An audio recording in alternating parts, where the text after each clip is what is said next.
so gallantly streaming, and the rocket's red glare, the bombs bursting in air, gave proof through the night that our flag was still there. Oh, say does that star-spangled banner yet wave o'er the land of the free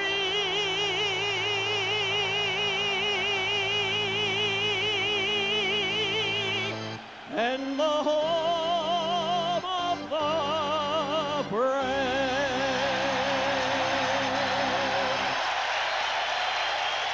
John Amirante has just completed his rendition of the Star-Spangled Banner. We're back at Madison Square Garden. Well, in goal, of course, for Pittsburgh, it'll be, yes, Tom Barrasso. He gave up only one goal in the 3-1 win against the Washington Capitals in Game 7. And for the New York Rangers, it's going to be John Van Beesbrook in the nets opposing Barrasso. Van Beesbrook's Stanley Cup career record is 3 games under 500.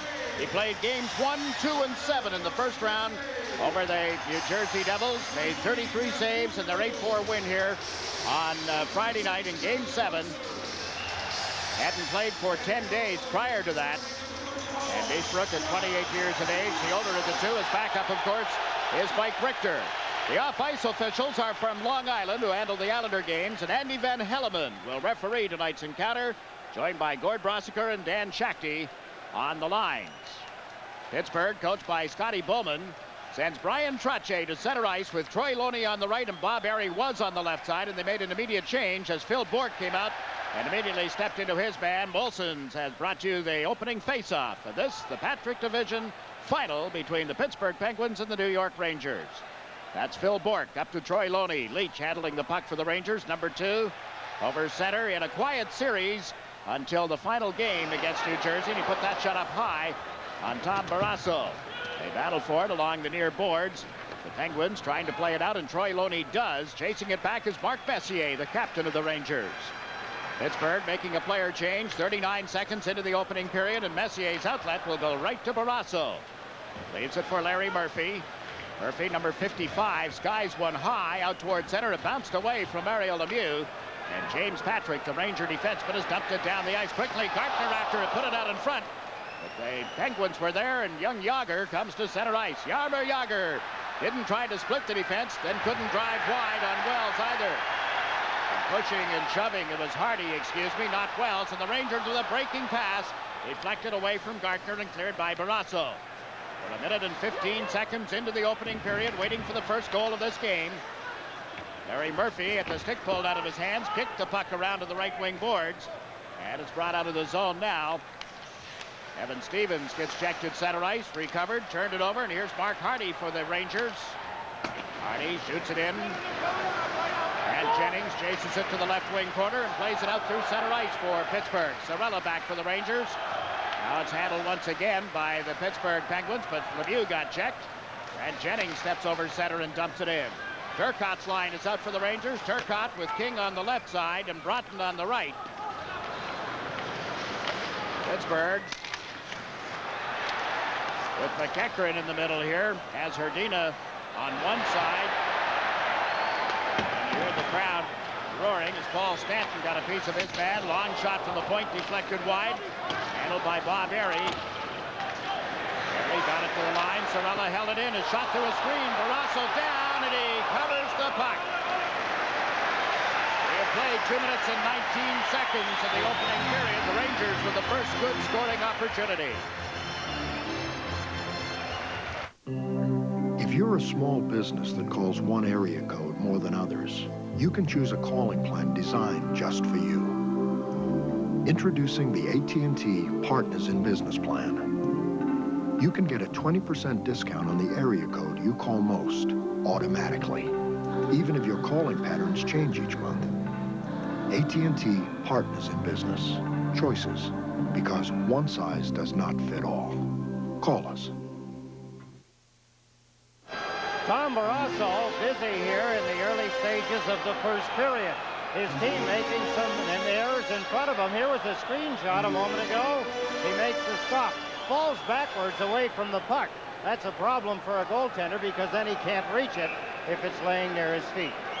Barrasso doesn't have the quickest feet of the goaltenders in the NHL. They say that he is really on top of his game, and in watching Game 7 between the Penguins and the Caps Friday night, he was outstanding, as was Don Beaupre for Washington. Now the Penguins move in, and the New York native Joey Mullen can't get a shot on the net. Mullen recovers the puck, trying to give it to Francis. Francis checked on the play, and the Rangers clear it down the ice. It'll go wide of the Penguin goal. So that'll be an icing call against the Rangers. Early on, Jiggs, you can see the New York Rangers trying to dominate the game physically. There's Mario Lemieux, and will he be kept track of?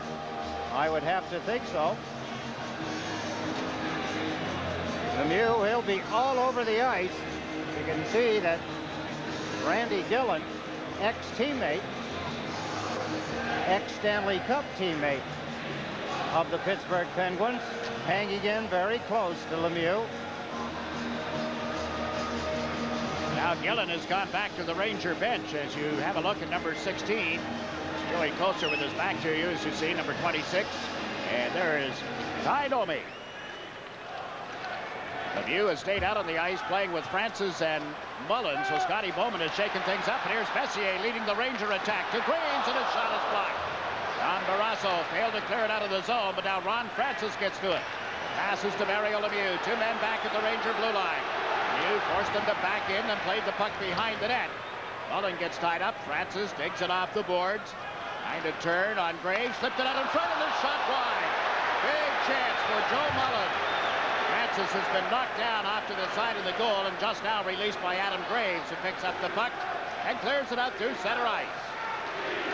3.5 minutes gone in the opening period. There is no score at Madison Square Garden. The Rangers in the white uniforms back to pick up the puck is Messier. Mark Messier through center ice. Dumps it in wide of Tom Barrasso. Jim Pack, the young defenseman for Pittsburgh, has played it around the boards here on the right side for Troy Loney. Long cross-ice pass, didn't get to Trottier. Here's Eriksson for the Rangers, surrounded by Penguins. Now Nemchinov gets a stick on it. Sergei Nemchinov has pushed off the puck, and Brian Trottier brings it to center ice. Trottier with a neat little pass here to Loney, but he couldn't get around Jay Wells. Now Trottier is taken off the puck by Sorella. Rangers come up with it, but Eriksson failed to get it out of the zone. Jay Wells will. Wells, who was acquired from Buffalo at the trading deadline, to Gartner. Big drive. Barrasso way up above the goal crease to make that stop. Just as if he was expecting it, and you got to know, if you're a player in this league, that Mike Gardner will shoot the puck from anywhere. Generally, it's off his right wing. That time it was directly up the center of the ice. See Tom Barrasso, he's pointing at the ice again. There's a problem here with the ice, Jigs. After they got rid of the basketball floor, the Zamboni was having problems. I've seen players, I've seen linesmen patching up holes. We'll hope that it doesn't become a serious problem.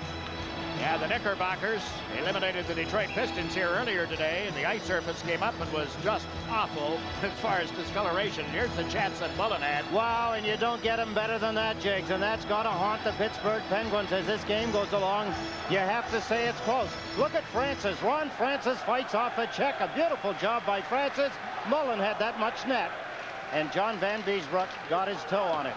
Rangers are out shooting the Penguins 4 shots to 1. We played just over 4 minutes of the opening period. The opening game of the Patrick Division Finals. The Rangers tried to center one from the corner. Now Broughton with a backhander on the goal. Bounced and cleared inside. Big chance at this end of the ice, wasn't it? Wow, that could have been off the goalpost. Either way, it didn't matter. It was a chance that the Rangers just squandered. An excellent opportunity to take the lead. Paul Broughton set it up. Nobody could finish it, except the Penguins clearing the goal mouth. Pittsburgh has made a lot of errors in their own end of the ice, Jigs. Take a look here. Coming out from the side. Watch where the puck comes from. It went right behind the goaltender, and then moving in quickly and missing the chance was Chris King. There's the pass from behind the net. That coming from Paul Broughton. Oh, good time to hand pass it away from the goal mouth as Chris King tried to stuff it in. Detroit native Roberts getting back there. Cody Roberts moving it out of the goal mouth. Face off is to the right of Barrasso. That's Darren Turcotte moving in to take the draw against Ron Francis of Pittsburgh. Francis won the faceoff. The Rangers get to the puck deep in the corner here. Unable to center it, however. Ulf Samuelsson working over Chris King, and the puck came back to Sorella. Sorella can't get it back into the Pittsburgh zone. Here's Jay Wells, bumped by his counterpart, number 24, Troy Loney. Wells able to make the play, and Turcotte steps over center ice. Darren Turcotte checked neatly at the blue line as Jennings got a piece of him, and the Rangers bring it back in offside. First little bit of scuffling after a whistle here. The boys converge on the near boards and then separate. We still have just under 15 minutes to play in the opening period. There is no score.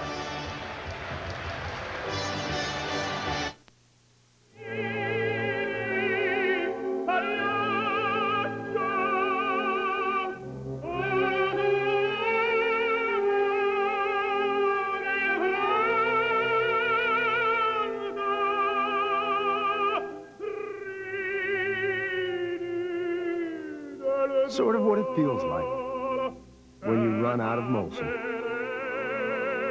Molson, bringing you Sports Channel America's exciting NHL coverage. Second period at the Forum in Montreal. Mike McPhee and Chris Nyland set up Eric Desjardins. He picks up the loose puck and is able to beat Andy Moog right in front at 5:36, tying the game at 2. Then Gord Hines with a shot, and it's deflected in, credited to Dave Poulin, his first of the playoffs. Boston up 3-2. Bob, back here at Madison Square Garden, there is no score in this game. Everybody in the Prince of Wales Conference had to play a 7th and deciding game in the opening round. But that's not unusual for Pittsburgh. All 5 series that they have won, they've gone to 7 games in the opening round. Last year was against New Jersey. This year against Washington. This is only the 2nd time ever that the Rangers and the Penguins have met in a Stanley Cup playoff series. The first time was 1988. It didn't last very long. 4 straight for Pittsburgh.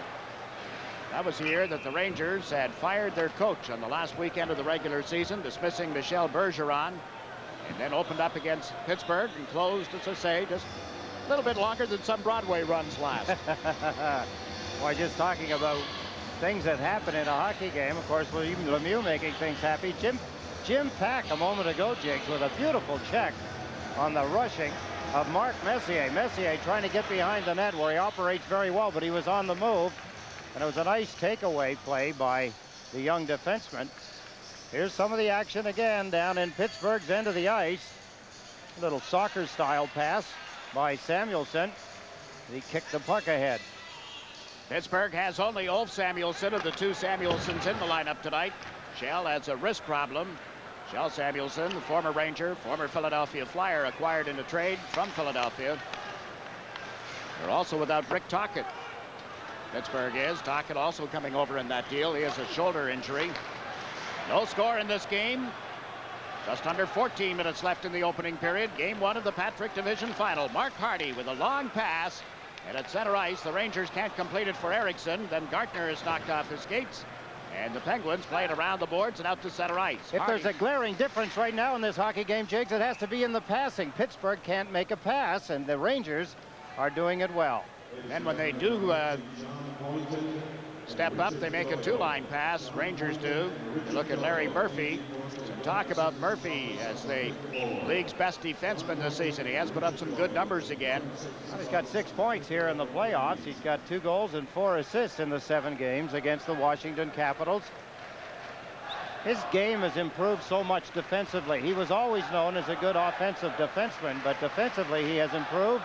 And Scotty Bowman, you'd have to think that he took the job that he didn't want at the beginning, but knowing Scotty Bowman, the juices must be flowing, Jigs, and he must be really into this now. It's playoff time. I would think he has coached more Stanley Cup playoff games than any man in the history of the sport, having passed the late Dick Irvin.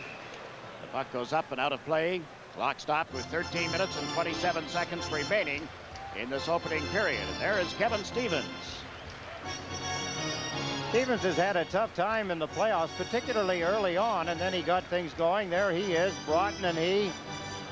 Broughton trying to do a job on staying close to Stevens. Stevens getting a little irritated by it. Face off just inside the Penguin area in the center ice area. Directly in front of their players' bench, as you see. Darren Turcotte on the draw against Mario Lemieux, and he allows James Patrick to shoot it in wide of Barrasso's net. The Penguins trying to move it out. Playing up the boards here on the right side. The Rangers had both Turcotte and King on that side and took it away momentarily. Out comes Jagr. Jaromir Jagr with a pass intended for Lemieux that was broken up, then brought over the line offside. Kevin Stevens had been carried all the way into the Rangers zone. He is complaining to referee Andy Van Hellemond because Broughton had a hold of him. Lemieux over on the far side had the puck and lost it. Didn't really matter because Stevens was halfway to, I guess that'd be what, 5th Avenue down that area. Huh? He was a long way offside. You know, there's two ways to accept coverage. Kevin Stevens, Broughton is staying close to him, and Stevens is not an aggressive player, Jigs. If he was more aggressive, Broughton wouldn't be putting the stick on him and holding him back, grabbing a hold of his jersey, just irritating him in close. If Stevens was more aggressive, he'd be pounding on him. Now the Penguins with Lemieux in the middle, Stevens on the left, and Jagr on the right. They made an immediate change on defense as Roberts has come out to join Stanton. And the Penguins have Eriksson out there, along with Nemchinov and Gartner. Long shot, stick save, the rebound off Barrasso as the Rangers got to it quickly. Jan Eriksson's shot was denied, and Roberts has been shaken up. Here's a chance developing. Gartner is stripped of the puck, and Lemieux feeds it out towards center ice for Jagr. Jagr pulled up at the line. The play then goes offside and is called back. 12.5 minutes remaining in the opening period. No score as we pause for a regional break. You're watching the Stanley Cup playoffs on Sports Channel America. The world is full of zones. The ozone, school zones, time zones. There's even an end zone. And now there's a mulching zone on the throttle of the Lawn Boy Power Mulch Mower. It gives you the power you need to cut even thick grass into a fine mulch so you don't need to bag. Get the Power Mulch Mower from Lawn Boy. Just don't leave it in a no parking zone. See Mower Medic in Rockville, Lanham Cycle in Bowie, or Sterling Mower Repair. Well, Grant Jennings was complaining to the referee, so was Mario Lemieux. Roberts got cut in the face, got cut somewhere around the nose area. You can see Roberts reaching for his face there. Again, the Pittsburgh Penguins, glaring errors. Here was a shot. Barrasso makes the save, and guess who handles the rebound? Nobody but the Rangers. Wow. Pittsburgh slow to react. That appeared to be Kevin Stevens' stick that came around and caught his teammate Roberts, who has gone to the Pittsburgh dressing room. Jigs McDonald with Ed Westfall here at Madison Square Garden this Sunday night, watching the Rangers and the Penguins in Game 1 of the Patrick Division Final. No score. Penguins. Now Barry taking a hard hit on the play. Jeff Bookeboom stepped into him, and now here's Tony Amonte. Amonte dropped it back. Leach, after taking it from Bookeboom, can't make the play in the center ice area, but now the Rangers move in, and Amonte hit the outside of the net with that drive. Jim Pack overleads Airy, and back go the Rangers. Again, bad passing, Jigs, and some poor play at the blue line. Brian Leach going cross ice. That's Mark Messier giving it away. Kevin Stevens waits for it to come out of the atmosphere here, the stratosphere actually, and then shot one off Van Beesbroek. It's only the second shot at the Ranger net for these Penguins. They're being outshot 8-2. And now Broughton is pushed off the puck by Pack, and Samuelson goes for it. Wolf up the right side. Gary Herdina clears the zone. Jay Wells waits for Sorella to go back for the puck. Joe Sorella got it through to Chris King. Over the line with Turcotte. King's drive is blocked. And Stanton is able to move it up. 2-on-2 at center ice as Kevin Stevens drives wide on left wing. Dropped the puck. Got it right back from Herdina. No, Sorella broke up the pass. Here's Wells. Jay Wells finds an opening. Shoots at the length of the ice. And this will be an icing call as Grant Jennings touches up. Just under 11 minutes remaining in a scoreless opening period. We haven't had a penalty call either. Some pretty good hits in the hockey game. They've been establishing that, but the Rangers have been doing most of the hitting. Coverage close on Mario Lemieux. Gillen, of course, has been assigned to whenever he can, hang on to Lemieux. It'll be tough because Lemieux will play better than half of the game. There's one of the blue line miscues by Pittsburgh. There's the shot off the outside of the goal post. Here's that play again. Samuelson gets caught. There's the drive. Suppose if you're talking to Tom Barrasso, he said, I had that end of the side covered. I had that whole side covered. Here's the shot by Stevens. Only the second shot on goal so far in the hockey game for Pittsburgh. Kevin Stevens stays out on this line as Scotty Bowman has him on left wing. Sean McEachran is in the middle. George Herdina, number 38, here on right wing for Pittsburgh. Brian Leach plays the puck around the boards in his own zone. Bookeboom unable to pick it up again, and the Rangers get to it. Herdina trying to center. In a little deeper. That's McEachran, who played on the U.S. Olympic team. Tied up. Trying to get away from Bookeboom. Good job by McEachran. Good job by Bookeboom. And now Brian Leach recovers the puck. Leach, who can really skate. It's slowed up a little, then the pass up the middle. Went right to Barrasso, and he clears it out through center ice. McEachran lets it go to avoid an offside. And the Rangers dump it right back into Tom Barrasso. Rangers and Penguins, no score. Brian Trottier for Pittsburgh to Troy Loney. Met at the Ranger line. Trottier with it, has to wait to get the play back onside, and when he did, he was checked. The New York Rangers come down left wing. Trying to cut in on the play as Joe Kocur shot it wide. Kocur out here with Domi and Nemchinov. That's the forward line out against Troy Loney, Brian Trottier, and Phil Bourque. Loose puck in the Ranger zone. Nemchinov unable to play it out. Hits it up again, back of the net. Sergei Nemchinov has played it off Domi. That's going the length of the ice, and Larry Murphy will go back to touch it. An icing call made against the New York Rangers. Still 9.5 minutes remaining in the first period. There is no score.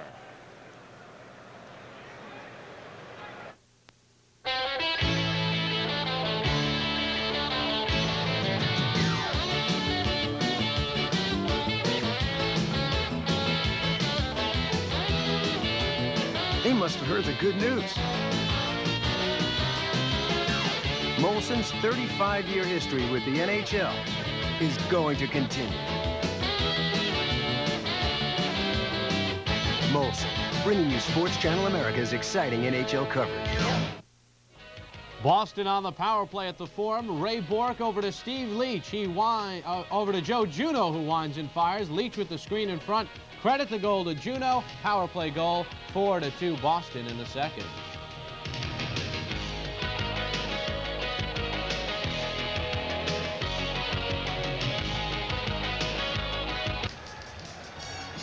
John Van Beesbroek, only 2 shots here in the first period. We're halfway through the period. The last one went off his mask. Shot by Stevens. Now with Stanton getting one on from the right point here. Now the Rangers chip it out over his head and into the penalty box, bringing about a play stoppage and a face-off again inside the Ranger zone. Tony Amonte had a look at Ulf Samuelsson a moment ago, and now Jay Caulfield and the rest of the Penguins over at their bench. You wonder as this series goes along how physical it may be. And I think of Samuelsson. And once he decides on a target, will it be Amonte? Will it be Messier? Will it be Gartner? Will it be one of the high-scoring guys? Or will Ulf Samuelsson just play it very coolly? Right now in this period, Jiggs, they've had him tied up in knots. He hasn't been able to get a hold of the puck, get himself in the right position, or make a good pass. No score, opening period.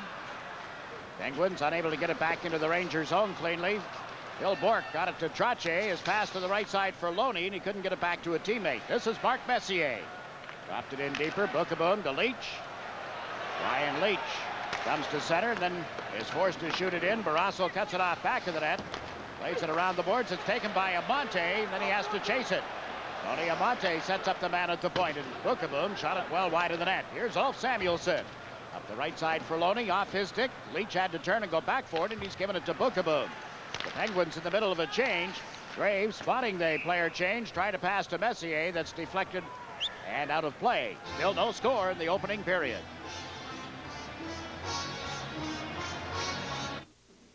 It's the weekend, and the Honda automobile plant in Marysville, Ohio is closed. Everybody's gone home. Well, almost everybody. So this is a good time to show you around. 10,000 Americans built 3 out of every 5 Hondas sold in America right here in Ohio. Did you know that? Well, we won't take up any more of your time. After all, it is the weekend. Gotta think this is an ideal first period for the Pittsburgh Penguins. In their series with Washington, they were outscored 12 goals to 7 in opening periods, while the Rangers dominated the Devils, outscoring New Jersey 9 goals to 5 in the opening periods of that best-of-7 series that went the full 7. Pittsburgh's domination of Washington came primarily in the second periods. Sure came in the last 3 games. Oh, didn't it? Andy Van Hellemond, who is refereeing tonight's game, worked game 6 of the series between Pittsburgh and Washington. He did not handle a game between the Devils and the Rangers. Look again at Kevin Stevens with 8 minutes and 16 seconds remaining in the opening period here at Madison Square Garden. Well, if you're wondering where he stands in the scoring race on the Pittsburgh team alone, Lemieux has 17 points in 6 games, and then Stevens has 8 points. He and Ron Francis both have 8. He has 3 goals and 5 assists. He's also a -5 in playoff hockey. In the draw, the puck grabbed by Tom Barrasso and held for a face-off. The Rangers have had 10 shots on goal to the Penguins 3. Take a look as the Rangers win the draw cleanly. Mark Hardy with lots of time. Easy stop for Tom Barrasso, but he can't unload it. The goaltender, Barrasso in particular, he likes to keep the play moving. While he's not a good puck handler per se, he does like to get the thing, get it off to his defensemen or forwards, and keep play going. Nemchinov for the Rangers, Francis for the Penguins. I wonder if he's saying, Jiggs, that he doesn't like the way his team takes faceoffs in their own end of the ice. Maybe. See what Ron Francis does. He ties up Nemchinov. Murphy had knocked his man down. The puck came right out in front and was shot wide by Mike Gartner. Gartner with Nemchinov and Eriksson. Another shot blocked by Barrasso. Back of the net, Grant Jennings and 3 Rangers back there to meet him. The puck comes back to James Patrick, and his shot doesn't get through that crowd. Ron Francis moves it up ahead, and here's Mario Lemieux. Lemieux to Stevens to Lemieux. Dances in. Can't tuck it around Van Beesbroek. Crowd reacting to the great save of John Van Beesbroek. Now the Penguins put one in front. Van Beesbroek covers, and they rise as one to salute the goaltender. Wow, what a move by Mario Lemieux, and what a counter move by John Van Beesbroek. Here deep in Pittsburgh's end of the ice, they break away. Stevens, or I should say Lemieux, Stevens, Lemieux, and there on the backhand, John Van Beesbroek, 5'10", all of a sudden became 6'4" with the long reach of his right leg. Going to the backhand, there's the right leg save. John Van Beesbroek, best save of the hockey game so far, off Mario Lemieux. It took opponents about 11.1 shots each game they played against Van Beesbroek to get anything by him over the regular season. Gave up a goal. You can translate that to 1 every 11.1 shots. Now the Penguins trying to keep the play in the Rangers zone. Went to center one. Wells takes over here. Works it out through center, but too far for Chris King. And Noel Samuelson goes back. King gets dumped. Crowd is yelling. As you hear, Stanton was all over him. Then a long shot from the point, blocked and smothered by Van Beesbroek. So far, Andy Van Hellemond has been allowing the players to work it all out. He's talking to them regularly, telling them keep the sticks down. There's Stanton and King. King has a hold of the stick. Took a pretty good dive, and I'm sure recognized by Van Hellemond. He shook his head. Here's Mario Lemieux with his play. Stevens a give and go, and it was the right pad save. John Van Beesbroek not only moved back into the net to give him a better chance, a longer look at the backhand of Mario Lemieux, but he spread the legs out, his right leg in particular. The big guy doesn't miss many opportunities like that. Now Francis on the draw. Joe Mullen is to his right, Bob Airey on his left for Pittsburgh. Rangers able to win the draw. Randy Gillen played it back to the net, and Wells bangs one off the boards. It didn't get outside the zone initially, and now is brought back into the zone by Ron Francis. Francis centers it. Mullen's shot gets blocked by Wells. Up it goes. Here's Chris King. He and Wells coming up together. King dumps it in. Wells chasing it. Barrasso knocks it loose. Bob Airy for Pittsburgh. Plays it around to the right wing side. Goes after his own pass and then got hammered on the boards by Chris King. Rangers at center ice shoot it back in. Penguins trying to move it up off the boards. Grant Jennings does. Then he gets smacked by King. And the hitting becomes more prominent. The fans, as you can hear, enjoying it. 6 minutes, 20 seconds remaining in the opening period. No score. This is Jim Pack rounding the Pittsburgh net. Gave the puck to Mullen. And now to Phil Bourque. 3 men back. Bourque cutting to the left. There's the pass to Trottier. And he hit the outside of the net. Trottier looks for somebody in front. Centered. Loney scores! Troy Loney on a nice pass from Brian Trottier, and the Penguins draw first blood. His second goal of the playoffs. A beautiful shot along the ice. Not hard, but John Van Beesbroek seemed to be tied up with players in front of him. Here the play goes into the Rangers, and Brian Trottier takes the pass. Then he let the puck drift. He thought he could let it slide into the net. Hit the post on the outside. There's Loney. Takes it on the backhand. Beautiful play by Troy Loney. Shifted it to the forehand and then made a perfect shot into the lower right-hand corner. As Ed said, for Loney, his second goal in the playoffs of 1992 and only his 5th ever in Stanley Cup postseason play. So it's 1-0 Pittsburgh. Phil Bourque gets an assist on the goal along with Trottier. And the Penguins come to center, 2-on-2, now 2-on-3 as the Rangers get back. But Bourque tried to drive to the net, couldn't get around Bookerboom, and Mark Messier takes over. Messier played it off the boards. It goes back into the Rangers zone for Bookerboom. Jeff Bookerboom, one of 3 former Edmonton Oilers who arrive on the Rangers squad this season. Here's Murphy centering one, tip, and a nice save by Van Beesbroek. Big stop as he robs Kevin Stevens. What a beautiful setup by Pittsburgh, who have taken a 1-0 lead over the New York Rangers. No better way to face the day. The morning belongs to Skin Bracer Aftershave. Its cool, brisk tingle really gets you going. And what a great scent. Skin Bracer. No better way to face the day. Find it. Hey, Sleeping Beauty, wake up. Is Prince Charming coming? No, but the new boss may be. Better revive with Vivarin. Vivarin? It wakes me up and it's safe as coffee. Great proposal, Stacy. Really alert. Revive with Vivarin. Jiggs, it wasn't that long ago we were talking about the fact Pittsburgh had only 2 shots on goal, and it was more than halfway through the period. We've still got 5 minutes and 21 seconds remaining, and Pittsburgh now have 10 shots, one of them being a goal. You can see how the tide has turned. And just a moment ago, Kevin Stevens had a beautiful setup. Only Brett Hull had more shots on goal in the opening round of the playoffs than Stevens. Hull had 38 in that series between St. Louis and Chicago. Stevens had 35 shots on the Washington net. Here's another drive right from the draw. This one by Yager. Van Beesbroek equal to the test. Boy, one of the few times that Pittsburgh have won a face-off, and Yager took it, maneuvered to the forehand, and got a good shot away. And again, John Van Beesbroek. Here's the puck coming over to him on the backhand. That was Gardner trying to stick check a strong young Yager as he gets his shot away. And Chinoff, who had taken the draw, is replaced by Gillen, and the Rangers win this face-off and clear it off the boards and out to center ice. Murphy lofts it right back in. Van Beesbroek dropping it off for Hardy. Goes to the right side. That's James Patrick out to Mike Gartner.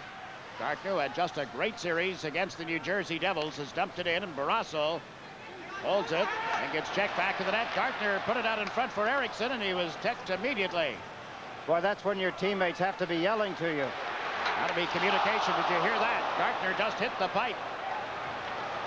Out come the Pittsburgh Penguins. Larry Murphy leading the rush. Cross the line. Shoots. He scores! Larry Murphy makes it 2-0 Pittsburgh. That's goal number 3 for him, Jiggs, and what a beautiful shot. He should have passed it to Mario Lemieux when he had the chance. Then he grabbed, just kept on coming. That was the shot by Gardner a moment ago, off the goalpost to the right of Barrasso. Here comes Murphy. There, he should have made a pass to the left side. Instead, he hung onto it. Made it pay, though, off the crossbar into the net. Here's Larry Murphy, the defenseman. There's his shot, just over the shoulder. Beautiful shot. 2-0 lead, Pittsburgh. Murphy is playing in his 99th Stanley Cup playoff game tonight. That is his 23rd career goal. And that defenseman makes it 2-0 at 15:22 of this opening period. Yager got the only assist on the goal. Herdina chasing it back in the New York Ranger net. Herdina sets up his man, and the shot went wide off the stick of Sean McEachran, and the Rangers clear it out. Randy Gillen got tied up in the boards. Gillen is out with Domi and Koser. Here's Phil Bourque over on left wing. Sharp angle shot is deflected, and Van Beesbroek goes out to play it. It gets outside the Ranger zone. Penguins tighten up there. This is Paul Stanton. Dumps it into the far corner. Pittsburgh in the middle of the player change. McEachran had got into forecheck. Then Airy came in and laid a big hit on Domi. Meantime, the Rangers come down the right side. Koser trying to shovel it through in front, could not. That's Joey Mullen. He gets hit hard. Crowd reacting as the native of New York City was decked, and up comes Murphy. This time he shot it to the far corner, and Van Beesbroek again goes out to play it. Domi taps it off the boards, and Murphy drops back for Pittsburgh. Larry Murphy over center ice, got away from the check of Turcotte, lifts one high that will go out of play. And we have 3 minutes and 17 seconds left in the first period, with Pittsburgh on top 2-0.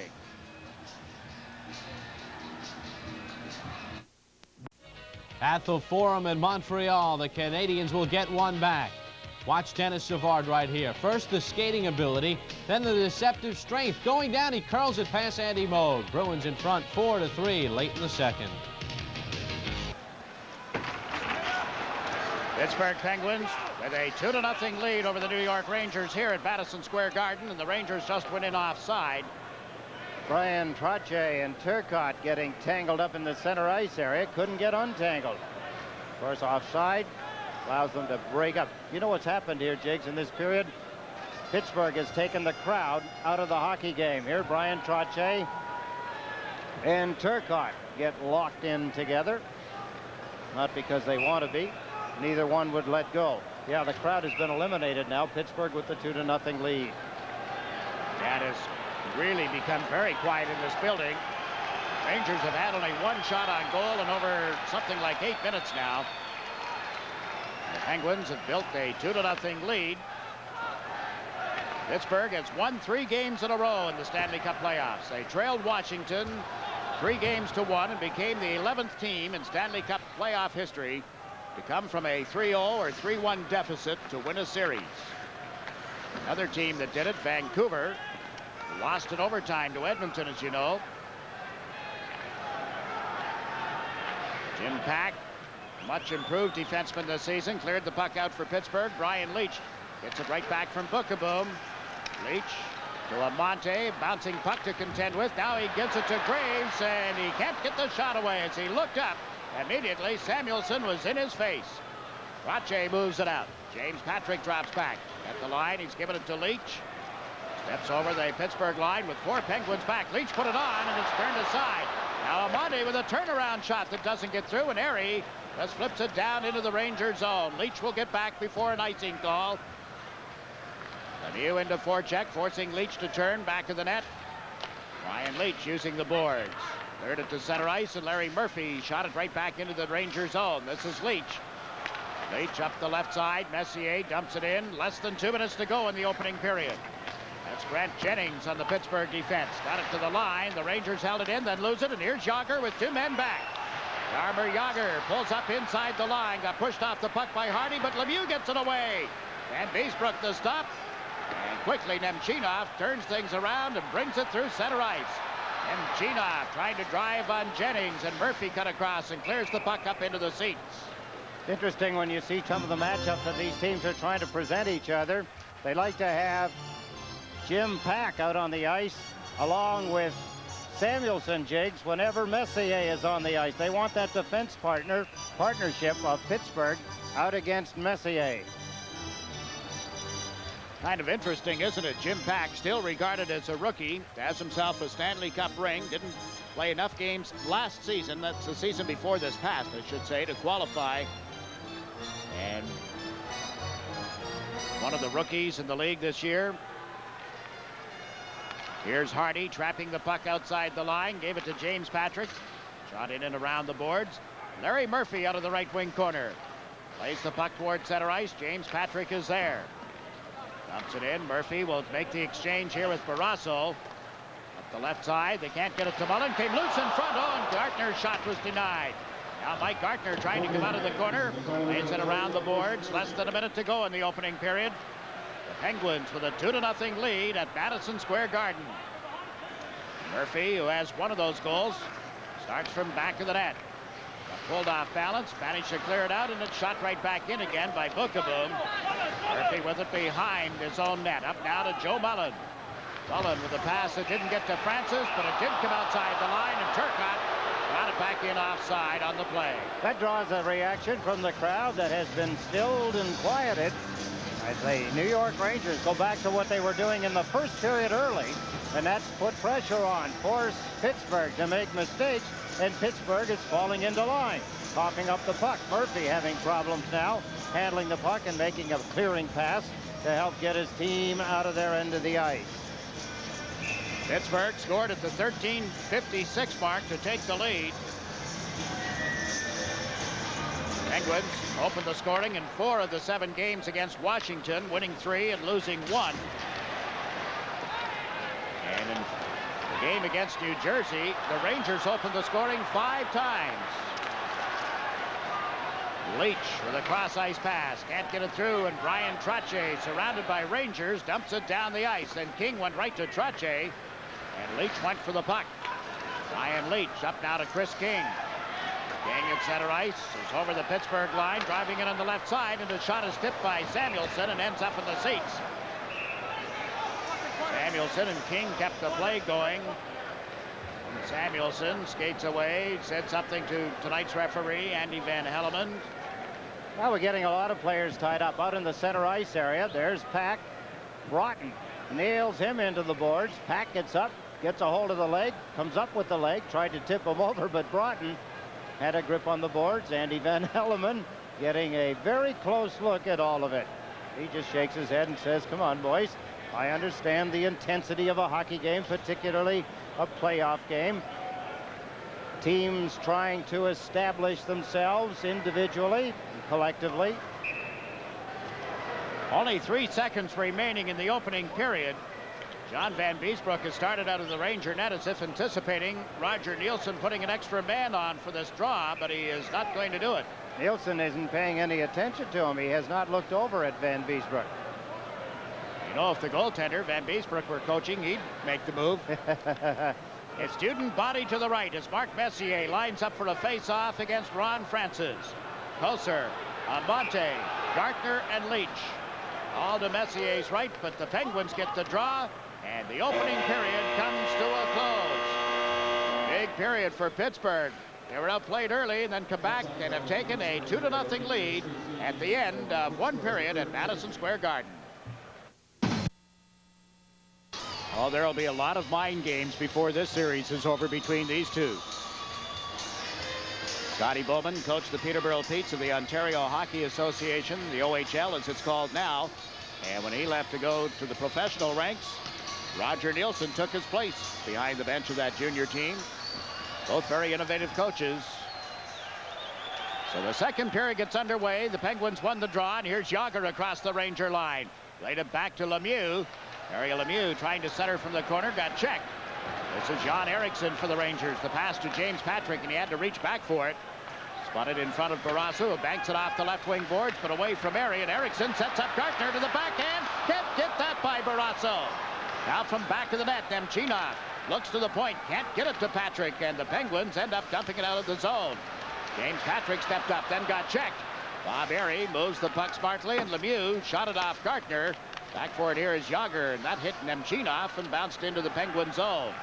Murphy and Roberts together on defense. Roberts left, went to the Pittsburgh dressing room during the first period. We're told that he took 3 stitches on the bridge of his nose. The nose was not broken. Erickson gets checked inside the Pittsburgh zone. Murphy with a pass to Francis, to Airy. One man to beat, that's Patrick. And Airy's shot doesn't get around James Patrick.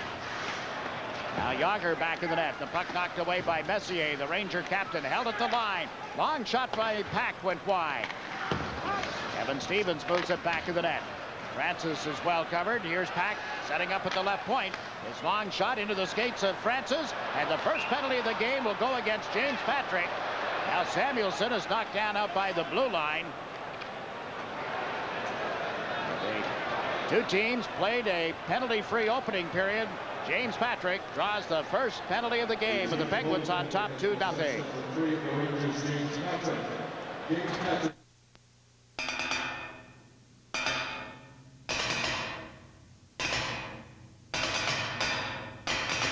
All cars are made with sheets of metal. But one of these sheets is actually a sandwich of steel, resin, and steel used by Lexus to help quiet the cabin of the LS400.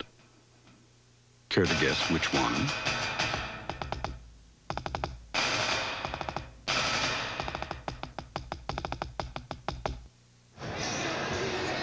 Penalty goes to the Rangers. James Patrick, because it took away a scoring chance for Ron Francis. There's Patrick holding the stick. Francis looks at the referee. Mark Messier, clothesline. Samuelson, he tipped him over. That's after the play was whistled dead. Watch Samuelson, his feet go out. Boom, down he goes. Messier says, wait, no, that was accidental. Sorry, didn't mean it.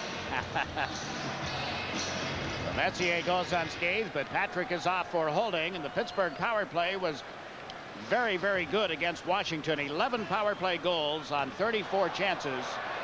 Big part of their winning of that series, and Murphy at the blue line has dumped it wide. Francis back in the net, around to Kevin Stevens for Pittsburgh. Back of the net now. Lemieux gets bumped. Ariel Lemieux with Stevens and Mullen. This is Stevens out of the corner, gave the puck to Lemieux. Francis is covering Lemieux's spot at the point and takes the pass. Ron Francis in around the boards. That's Kevin Stevens to Lemieux. Back into Stevens, comes out in front and scores! 3-0 Pittsburgh. Beating John Van Beesbroek on the short side, as if Van Beesbroek was moving away from the post. The decoy on this side was Francis. Stevens just snuck it in the short side. A power play goal, a 3-0 lead, and the best power play in playoff hockey so far. Clicks again. There's the play to Stevens. I should say Lemieux back to Stevens, and there. Through the feet of John Van Beesbroek. Tough break for the Rangers, a big one, the third goal.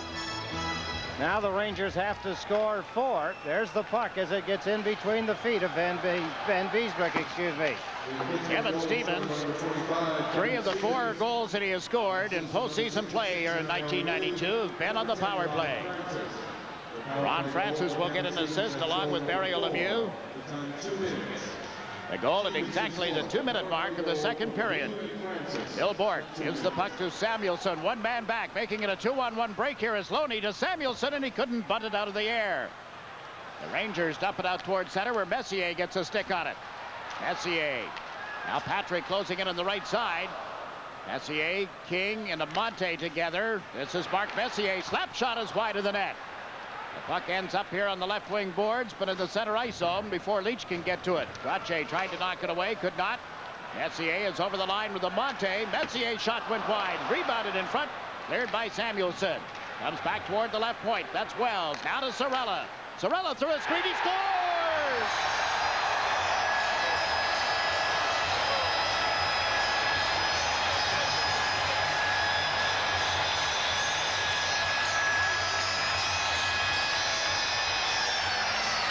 Thank you. The Rangers needed that, didn't they? Big time they needed it, Jake. They needed it for themselves. They needed to bring the fans back into a hockey game. There's some of the body work deep in the corner. There's Sorella as he winds up, lets it go. I think that puck was deflected. Now, whether it hit a Ranger, Chris King was there at the goal mouth. There's the chopping shot by Sorella. There, coming in, coming in.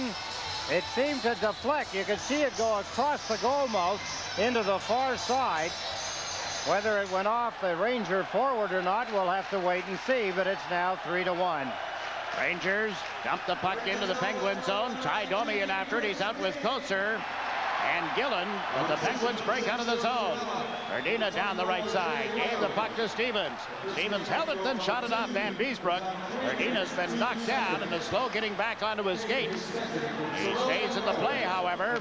The Rangers give it away, but it's outside the line and brought back in by Sean McEachran, making the play offside. One of the players the Rangers will have to keep an eye on if he gets out into the open, Jakes. McEachran has good speed, very fast up the ice. Take another look at the goal moments ago. Here's Sorella. Good shot by Sorella. It was on target, and there it seemed to deflect. Either it hit the goaltender, Tom Barrasso, or off Chris King. Deflected into the far corner. Chris King, it would appear, gets his second goal. Indeed he does, with assists to Sorella and Wells at the 3:02 mark. King's second goal in the playoffs of 1992. Verdina being attended to by trainer Skip Thayer over at the Pittsburgh players bench. Got his leg caught at the blue line, spun around. It looks as though his knee is the area that they're attending to. So it's 3-1, favor of the Pittsburgh Penguins. Scotty Bowman sending Joe Mullen into the center ice position. Stevens is on the left side. Sean McEachran has gone to the right. Now McEachran goes to the bench, and out comes Lemieux. That's Ryan Leach shooting the puck wide of the Pittsburgh net. Then two Rangers collided. And trying to get back into the play. Leach was one of them. The defenseman, Amati, the forward, was the other. Amati appears to be shaken up. But he chases a loose puck here and comes down the right wing boards. Pack knocks it away neatly. Jim Pack using the boards with the outlet to Lemieux. Now to Wolf Samuelsson, who steps over the line with Yager. Drop pass to Lemieux. Around a nice check. Centers it back, but Messier stole the puck, and there will be a penalty as Yager is sent flying. High stick is the indication against the New York Rangers, and Pittsburgh gets set to go to the power play one more time.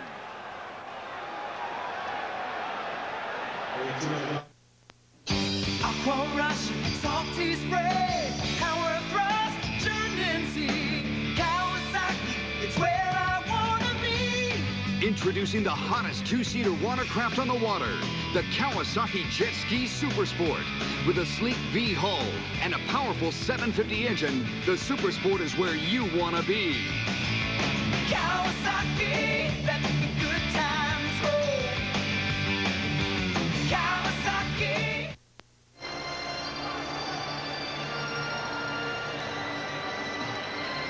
Mark Hardy goes to the penalty box. It's high sticking on Jaromir Jagr.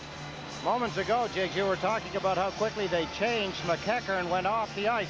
This is how Scotty Bowman is trying to keep Mario Lemieux away from some of the players. McEachran goes to the bench. Lemieux comes out on the fly. Now the Penguins had the power play out on the ice. Lemieux is there. He's given the puck to Kevin Stevens. It slipped off his stick and is shot down the ice by Bookeboom of the Rangers. Sometimes you'll see Lemieux line up when they start a power play, on the point. Francis will be up front. Then they'll switch positions. Mullen, Lemieux, Stevens, Murphy, and Francis, and a delayed penalty called now by referee Andy Van Helleman. So much for the Pittsburgh power play on this case, because Larry Murphy has been ticketed for a holding penalty. What a break for the Rangers. Murphy taking a bad penalty. You can see now the reactions that he's giving, that he's upset. He's not upset with the referee. He's upset because he got caught. Just 28 seconds into the Pittsburgh power play, when Hardy went off for high sticking, Murphy takes a holding call. So it'll be 4-on-4 hockey here at Madison Square Garden. No question, Murphy had a hold of the Ranger. Over in the top left corner of your picture, you see the player, Murphy, has a hold of the stick of the Rangers forward. Penalty killer at that time. Lemieux with Airy, Pack, and Samuelsson for Pittsburgh, and Chinoff and Erickson will be the forwards for the Rangers, with Brian Leach and Jeff Bookeboom the defense combination. If you've just joined us, the Pittsburgh Penguins lead the Rangers by a score of 3-1. Pittsburgh was up 2-0 at the end of the first period. Goals coming in the last 6 minutes of the opening period for a 2-0 lead. And 2, one by each team, just past the 3-minute mark of the second period. The Rangers in the white uniforms. Brian Leach handling the puck here. Leach, everybody's candidate to be Norris Trophy winner. League's best defenseman. Dumped it in. Eriksson couldn't get to it. Lemieux trying to come down the left wing boards. Got pinched by Bukaboom. And here are the Rangers over the line. Nemchinov chases the puck. Nemchinov's pass is batted out of the zone. And Bukaboom shoots it right back in for the Rangers. It came off Barraso's stick. And he had some help there in the form of Ulf Samuelsson, and he's just shot it down the ice. This will be an icing call against Pittsburgh. Clock stopped here with 38 seconds remaining in Hardy's penalty, and then Murphy's penalty will tick off. Let's get an update on other action. Let's go back to our Sports Channel America studios. At the Forum in Montreal, early third period, Eric Desjardins up to Brian Scrudlin. A 2-0 for the Canadians. Mike McPhee pokes it past Andy Moog, and the Canadians are within 1, 5-4 in the third. Well, we still have 4-on-4 hockey here for at least another 38 seconds. Mark Messier out for the Rangers along with Gardner. Talk about speed and puck handling ability. And Mario Lemieux lining up at center for Pittsburgh. No, he's not now. He's over on the right side. Oh, it'll be Ron Francis taking this draw. Messier directs Patrick to go to his left. Patrick complies. Francis then directed his defenseman Roberts to cheat in a little behind him. Did, and the Penguins got the puck, and the outlet is to Lemieux with Leach dropping back. Lemieux holding it, looks for somebody. The man coming late here is Roberts, and he dumps it back in the Ranger net. James Patrick up with it now. Patrick and Leach together on defense. The Rangers in 19 seconds will have the man advantage. Pittsburgh has the puck here, and it's Mario Lemieux stepping over center. The big guy across the line, backs them in. Turns, then backhanded one. Couldn't get it to Airy. Brian Leach rushes it through center ice. Leach over the blue line, trying to cut in on Stanton. Did, and then got belted. Mike Gartner controls the puck. Ranger power play underway. Sorella to Gartner. Messier standing in front. Leach gives it to Sorella, into Messier. Back to the point. One-timer by Sorella. Nowhere near the net, and it's cleared back by Barrasso. Sorella comes to the boards. Penguins fail to clear it out. Here's Brian Leach to Hardy, and it's shot wide. Hardy jumping up on the play here. Messier shoots off Barrasso. Waved at it, and it ends up back of the goal line. Penguins get to it and clear it out. Here's Murphy out of the penalty box. Coming right in on goal. Murphy shoots. That hit the pads of Van Beesbrook. Now it's shot wide. Mario Lemieux puts it right across the front of the net. And out come the New York Rangers. Mark Hardy with a feed to Messier. Slipped off his stick. Penguins come to center ice. Phil Bourque feeding it to Troy Loney. Loney shoots through the defense, and Van Beesbrook stopped it. The Rangers had difficulty clearing it. Now get to it. And Mike Gartner works it to center, where Grant Jennings picks up the puck. Jennings can't get it back into the Rangers zone. Messier waits at the Pittsburgh line. There's the pass to Gartner, and he shot it wide. Wells jumps in to join the play and has put it back to the Pittsburgh goal. Bourque gets checked. Messier couldn't center it cleanly. Bourque pushed to the boards by Mike Gartner. A crowd loving it. Gartner just took a poke at Bourque. Bourque screaming. Nothing happening as far as a penalty. Samuelsson with a pass to Trottier. Slipped it through in front. Van Beesbrook covers the puck, and there's no further play. Boy, the fans are loving this hockey, Jakes. They're opening it up. The Penguins lead the Rangers 3-1 as we pause for a regional break. You're watching the 1992 Stanley Cup playoffs on Sports Channel America. TWA's low coast-to-coast business flyer fares are for business travelers who are serious about saving money. Save on every TWA nonstop coast-to-coast flight. Save on first class, now only $795. Save on business class, now only $595. Or save on coach, now just $395. These low business flyer fares are fully refundable without the usual restrictions. So if you really want to save money, call your travel agent or TWA at 1-800-221-2000. Well, it was the Rangers with scoring opportunities on the power play. Mark Hardy, if only he'd have been a right-handed shot. Being the left-handed shot, he didn't have an opportunity there. as good an opportunity as Messier behind him. Back, breaking out of the penalty box, Larry Murphy. Look at the stride on Murphy. He gets away from Leach, who is one of the better skaters. And what a left pad save here. John Van Beesbroek spreads out. We saw him do it with his right pad in the first period off Lemieux. That time off Larry Murphy with his left pad. You saw the trickle of blood coming down the nose of defenseman Mark Hardy of the Rangers. Penguins lead 3-1. They've got the puck in the Rangers' zone. Big drive, and it deflects up into the seats as Roberts moved in. A little scuffle in front of the Ranger net. The linesman, Dan Shakty, and Gord Brossiker in between them. These two linesmen worked as a team during the opening round of the Stanley Cup playoffs. You get a pretty good indication of the respect that the teams have for each other's power plays, Jigs. No one's taking cheap shots when you get the little scrums. There's Roberts. He took too much time to get the shot away. Broken up. There's the pass in. Roberts skates into the puck and lets it fly, but it's deflected by a sliding defenseman. Now the Rangers have completed a late change. Jay Wells, who had blocked that shot, is headed back to the bench. He and Sorella with a defense combination.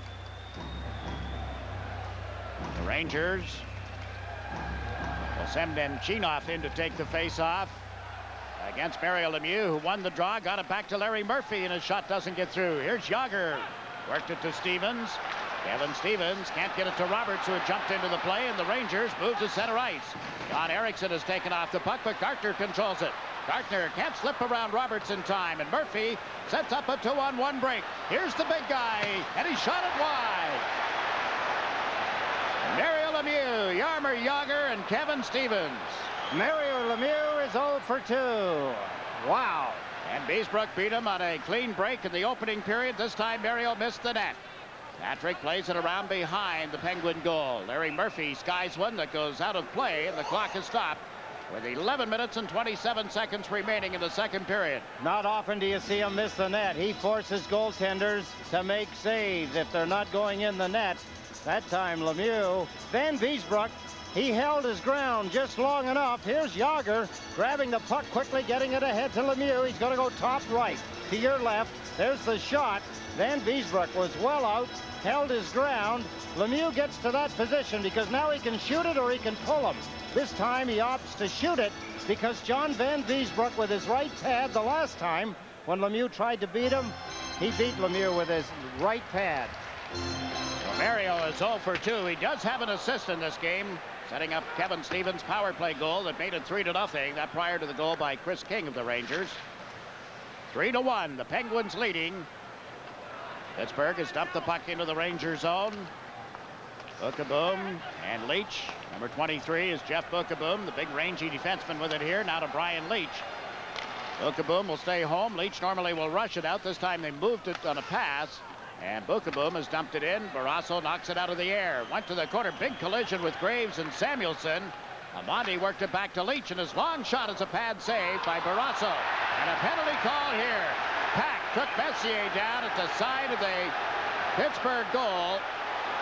And Jim Pack, number 2, will be headed for the penalty box. Messier gave it a little extra, now is checking for blood. Can't seem to find any just yet. The Rangers getting ready to go to the power play, a chance to get themselves right back into Game 1 of the Patrick Division Final.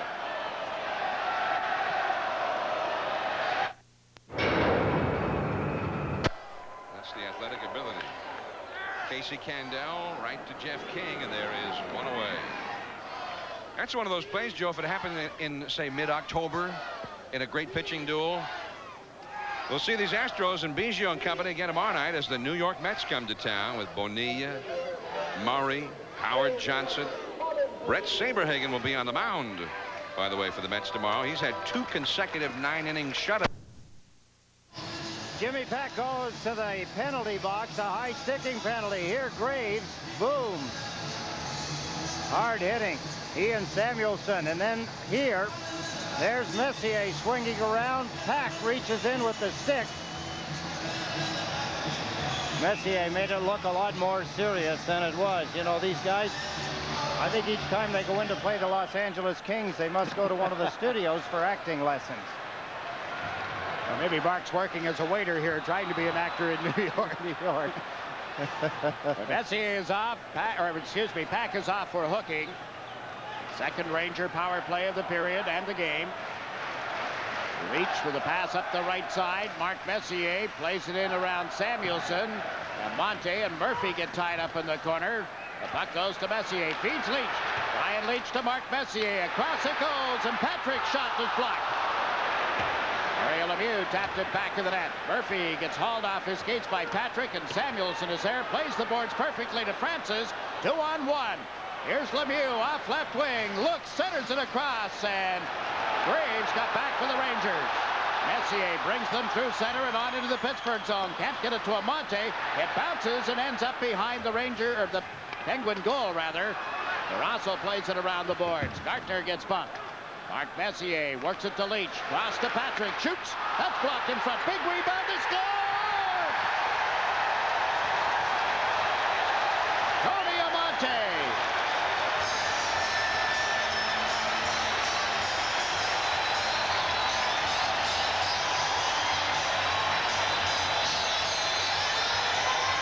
That's goal number 2 for Tony Amante at the power play goal.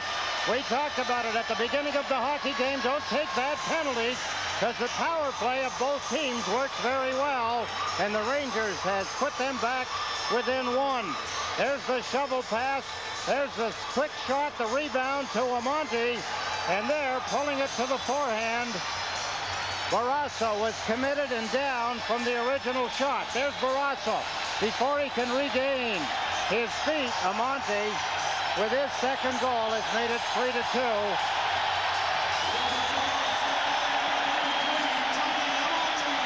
Tony Amante at the 10:24 mark of the second period. And it's now Pittsburgh 3, the New York Rangers 2.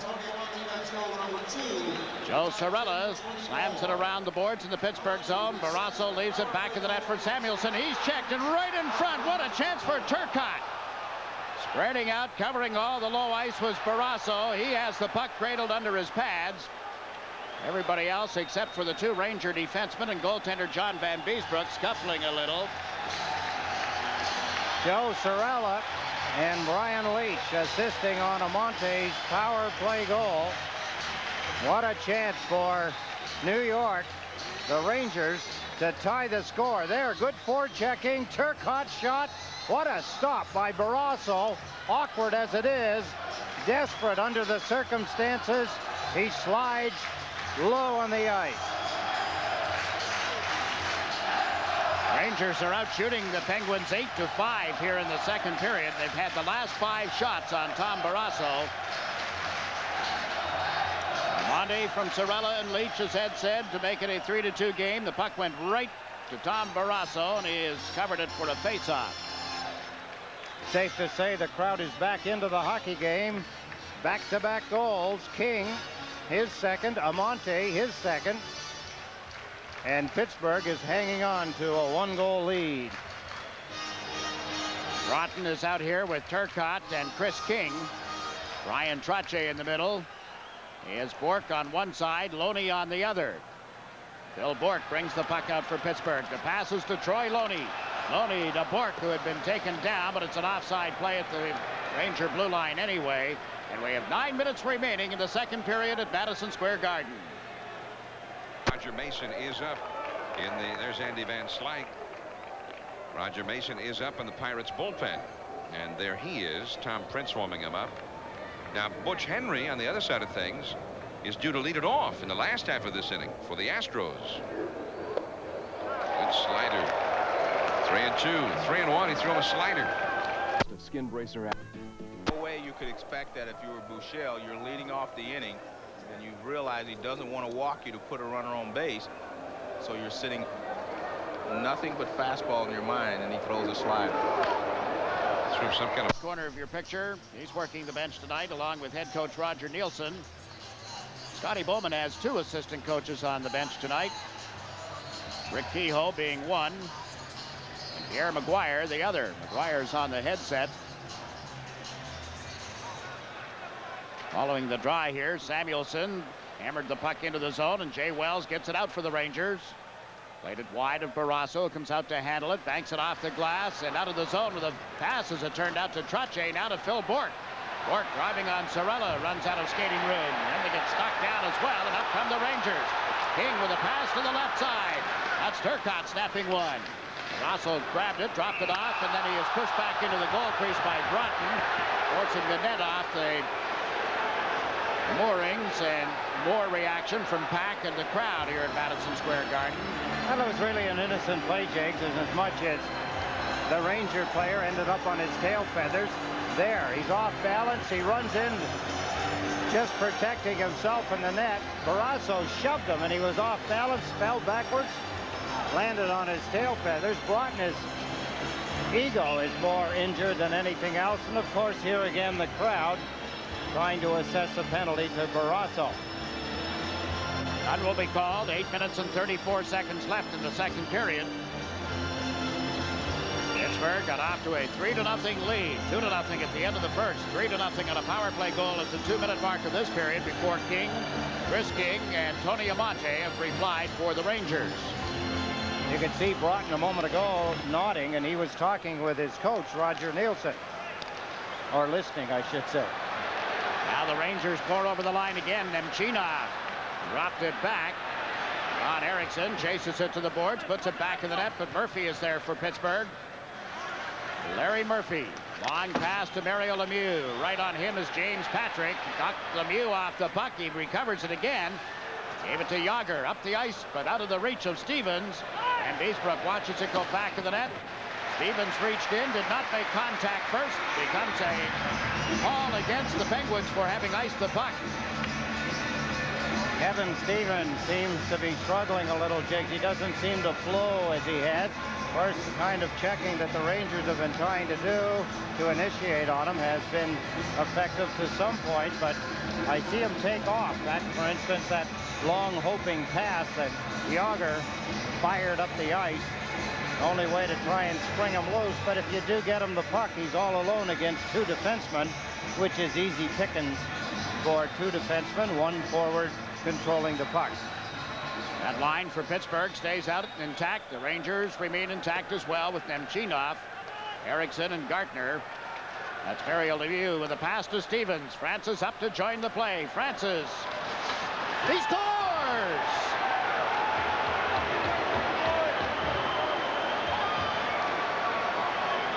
What a play by Francis. The bad pass into his skates from Kevin Stevens. He was able to get it up to his stick, and on the backhand and being checked. Here's the play up the boards. Out come the Pittsburgh Penguins. Stevens with the puck. There's the play into the skates. A little chip shot. John Van Beesbrook was leading the wrong way. He had his feet locked. He couldn't move them. And here, again, with a little chip shot for a backhand, Ron Francis has regained a 2-goal lead for the Pittsburgh Penguins. See the check trying to be applied by Nemchinov. He's been one of the most effective Rangers at each end of the ice, but Francis, little backhander, beat Van Beesbrook. Francis didn't have a goal in the series against the Washington Capitals. He did assist on 8. That's his first playoff goal of 1992, and it is 4-2 favor of the visiting, defending Stanley Cup champion Pittsburgh Penguins. New and Stevens getting assists on that goal. Bob Airy gets bumped on the boards by Messier as the play is in the Ranger end. Francis moving in, trying to tie it up, and they do freeze it long enough to get a face-off. Just over 7 minutes remaining in the second period. Pittsburgh leads by a deuce. Last year, even though he had 68 appearances, 98 in the third innings out of the bullpen, 89 strikeouts. He is a guy who can get a strikeout. No score, 8th inning. Ball 1. Your business calls most. For everyone that's an AT&T customer, you'll get a 20% discount. AT&T partners in business. Choices, because one size does not fit all. Call us. Well, there's Tom Barrasso. He feels so much better. He's got a 2-goal lead now to work on. At one point in this hockey game, he had a 3-goal lead. but it was back-to-back goals by the Rangers. King and Amante. Now Francis has regained a 2-goal lead. Not good goals John Van Beesbroek has given up. When you think of the one that Stevens scored on the power play that slid through his feet, that one in particular that Francis put behind him. Heard the crowd react to the routine move by Van Beesbroek. So quickly they've forgotten the big save he made off Lemieux in the first period. And the big move he made to force Lemieux to shoot over the crossbar a few shifts ago. Exactly. The home team is down by a score of 4-2. For those of you around the country who perhaps don't get to read the New York newspapers and listen to the All Sports Radio and tune into the television from this area, this team has been destined for the Stanley Cup since October when Mark Messier arrived here. Everybody has been talking about the cup and the parade that they'll have and the celebration when the years of frustration dating back to 1940 all come to an end after 52 years. Well, the media swung a little bit when the Devils took a lead in the series. It was almost like, wait a minute, this can't be happening. But once the Rangers wrapped it up in 7, the papers again yesterday and today are talking about the Stanley Cup parade they'll have in June. Just 3 more series to win, almost a given. Well, nobody would like that more than John Van Beesbroek, but the way the fans have treated him, the last save that he made, routine, easy one, as you pointed out, they must have some doubts. If the Rangers don't come back and win this game, the Doubting Thomases will have their bylines on the print tomorrow. Be on the tube and radio again tonight. Rosso just covering the puck after the Rangers had dumped it toward the front of the net. I guess what I'm saying is the fickle media here, aren't I? Here's some of the little games. Look at the pounding going on. You saw Sean McEachern giving Messier a little jolt. Messier giving it back to him. I suppose the fact that it's a rookie, Messier probably more upset. He has not. Now he's checking to see whether he broke his stick across the forearm of the rookie. But that's what, if you're an opponent here, if you're a Pittsburgh Penguin, that's what you want to see. You want to see that you're getting to the stars of the other team. You're getting under their skin. You're getting them to think of something other than the game plan. They don't do things the way they normally do, although it would take maybe a little bit more than that to get Mark Messier off his game plan. Oh, yeah. Roger Nielsen is making a late change. You see Messier going back to the bench, and the Turcotte line is coming out. Turcotte with King on the left, Broughton on the right. You'd had Joe Kocur out there with Messier and Graves. They didn't stay to play. That's Ron Francis. I'll tell you, Jakes, Ron Francis has really shone in the face-off circle in this hockey game. I don't think that at either end of the ice, offensively or defensively, he's lost a face-off. So that should make sure, that should guarantee that he doesn't win this one. Fine acquisition from the Hartford Whalers. Not this past season, but the year before. And he's all set to face off against Darren Turcotte of the Rangers. Francis tied up the man. The Rangers got to the puck. King centers, and that's cleared aside by Francis. Lukaboom from the point, shot it wide. Now Leach on the left side. A delayed penalty against the New York Rangers. As they set up at the blue line, somebody detected on a hold, and Pittsburgh gets ready to go to the power play already with a 2-goal lead.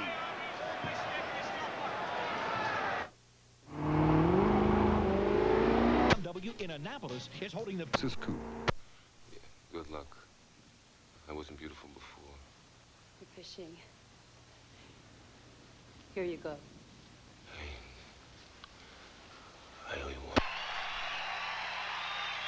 Forward for Tuesday's primary. Channel 5's Jan Smith.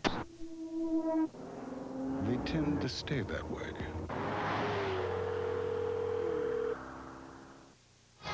This is a bad penalty for the Rangers' Chris King to take. One, he's in the offensive zone. You don't take penalties in the offensive zone, not penalties for holding anyway. Third power play of the period for the Pittsburgh Penguins. They're 1 for 2 thus far.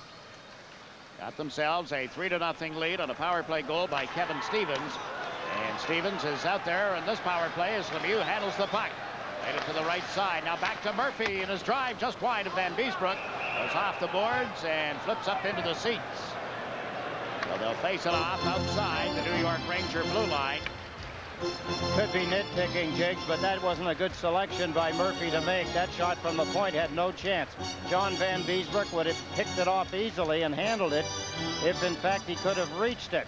There wasn't anybody in a black and gold uniform to do any damage, deflecting it, screening, or looking for a rebound.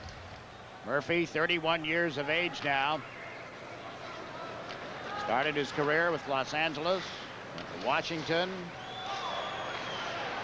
He was in Minnesota when the deal was made, sending him to Pittsburgh the year before this past season.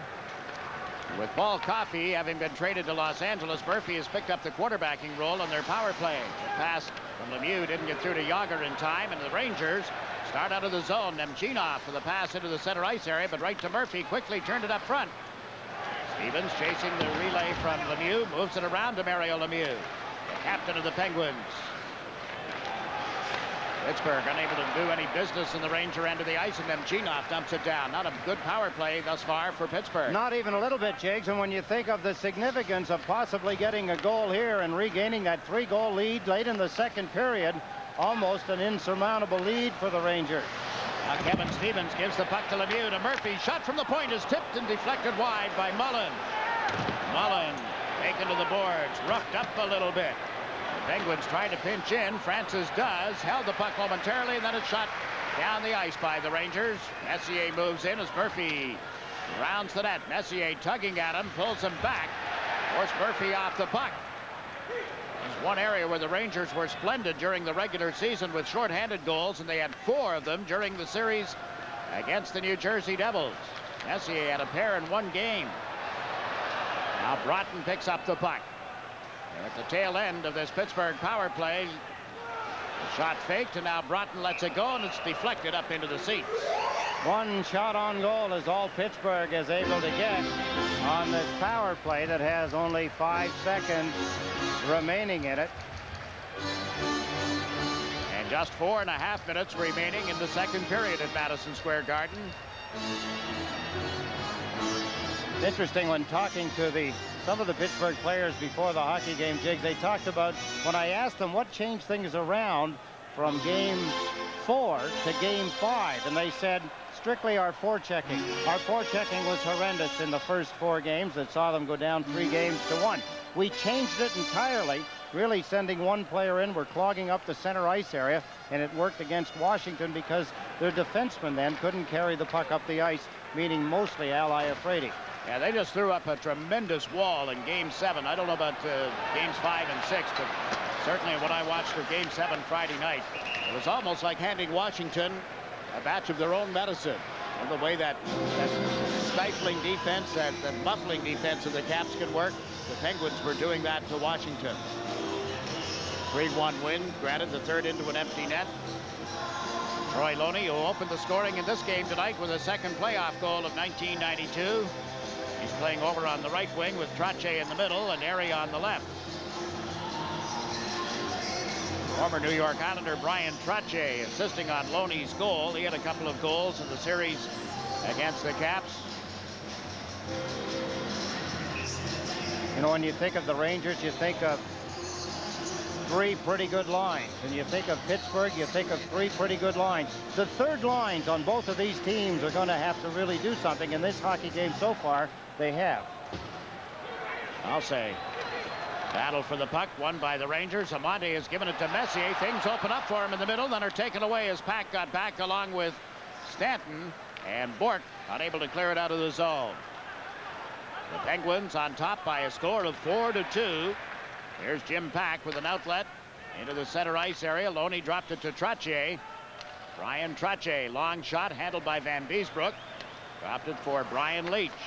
Pulls it away from Phil Bork and starts out with it.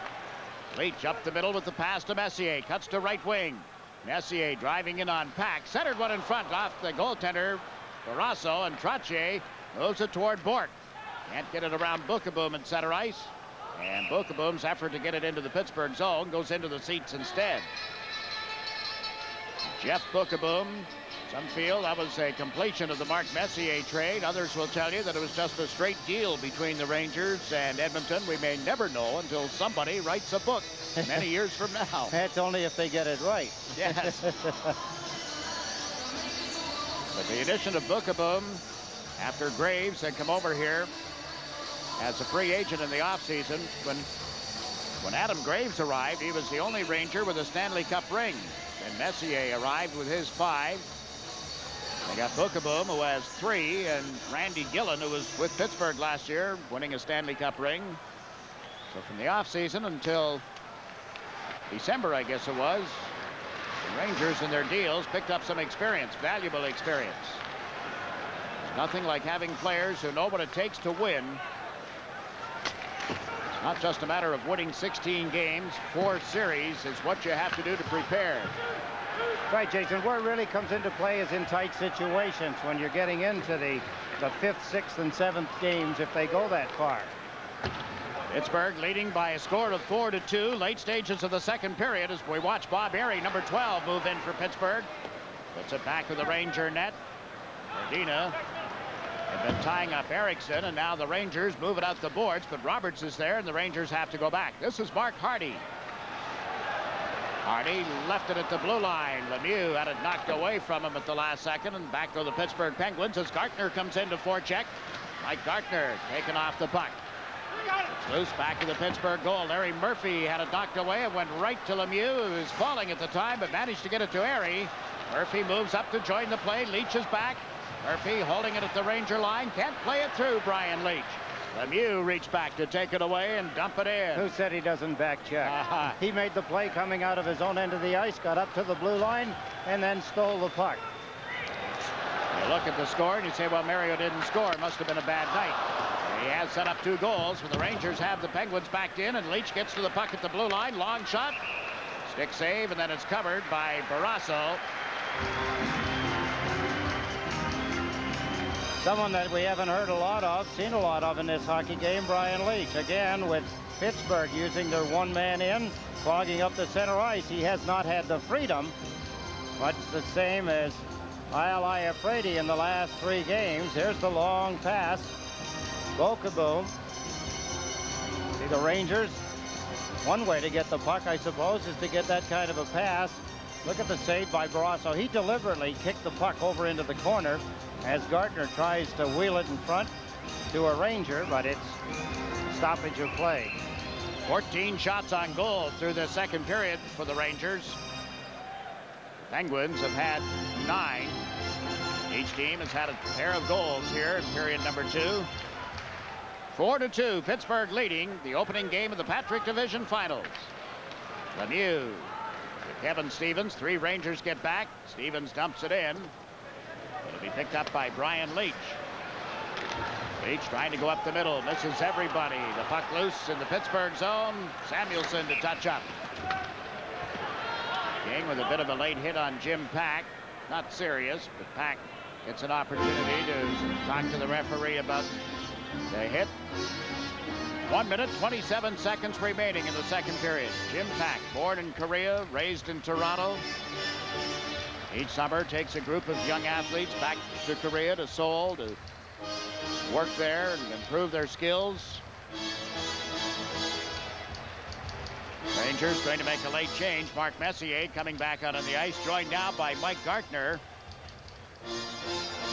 Adam Graves will come out as well. Well, with the last minute of the period, Jiggs, they probably want to have their strong line out against the strong line. We've seen that so many times in this hockey game. Graves will take it against Lemieux. Lemieux wins the faceoff.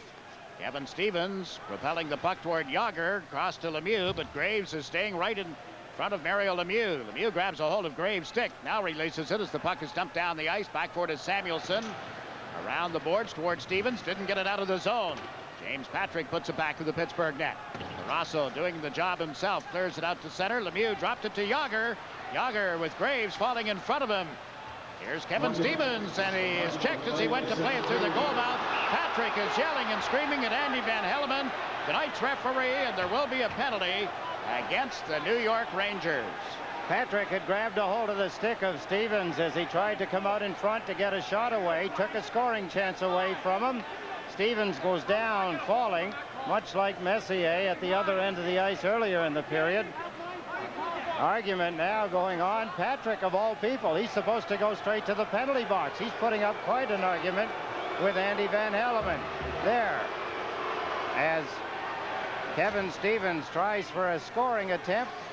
James Patrick. I can't believe that Andy Van Hellemond is letting him do that.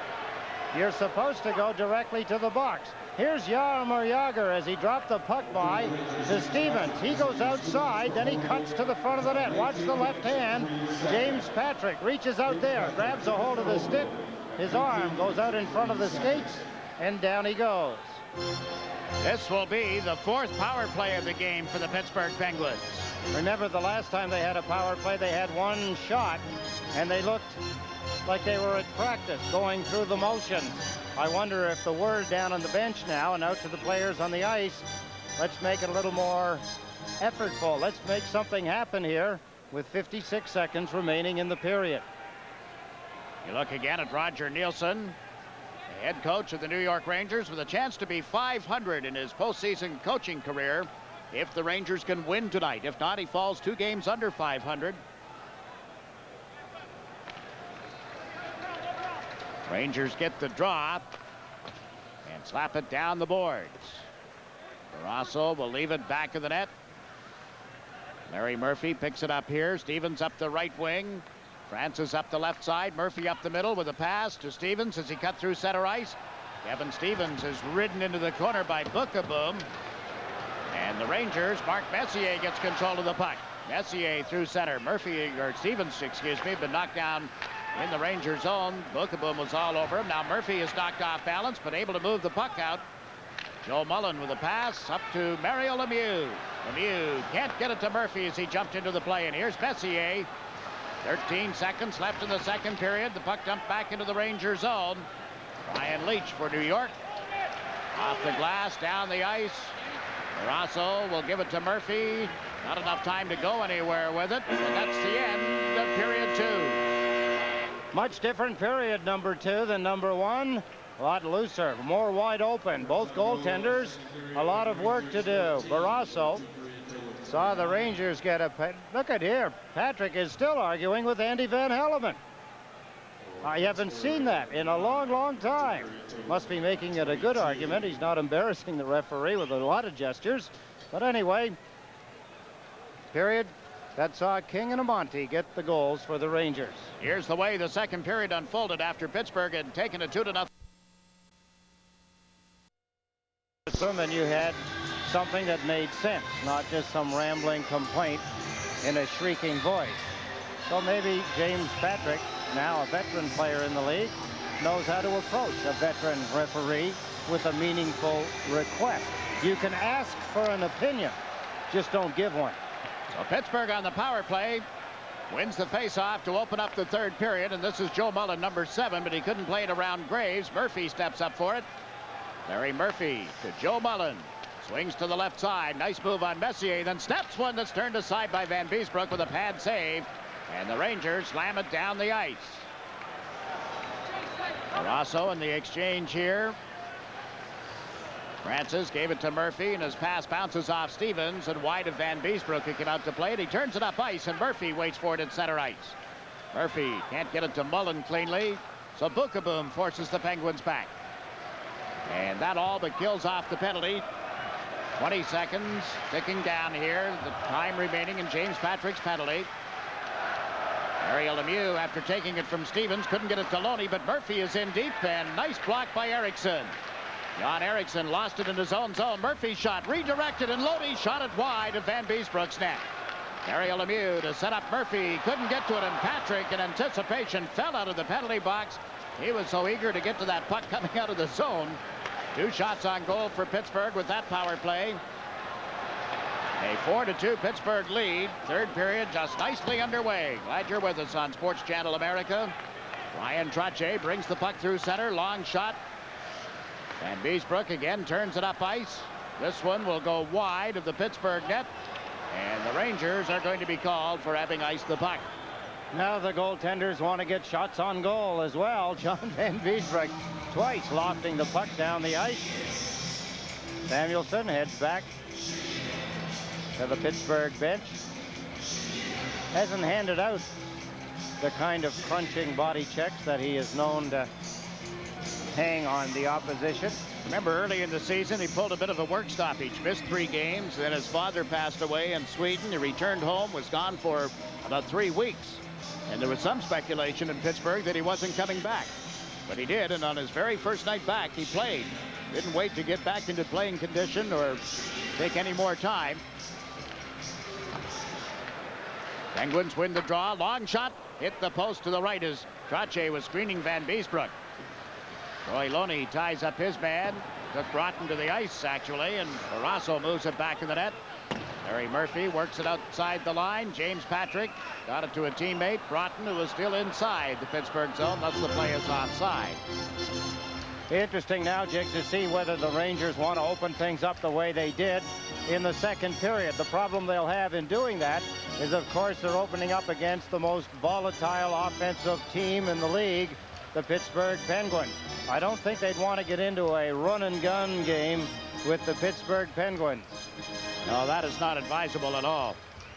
It's James Patrick going back to the bench. You look at the 35-year-old Brian Trottier. Penguins do have some old legs, so to speak.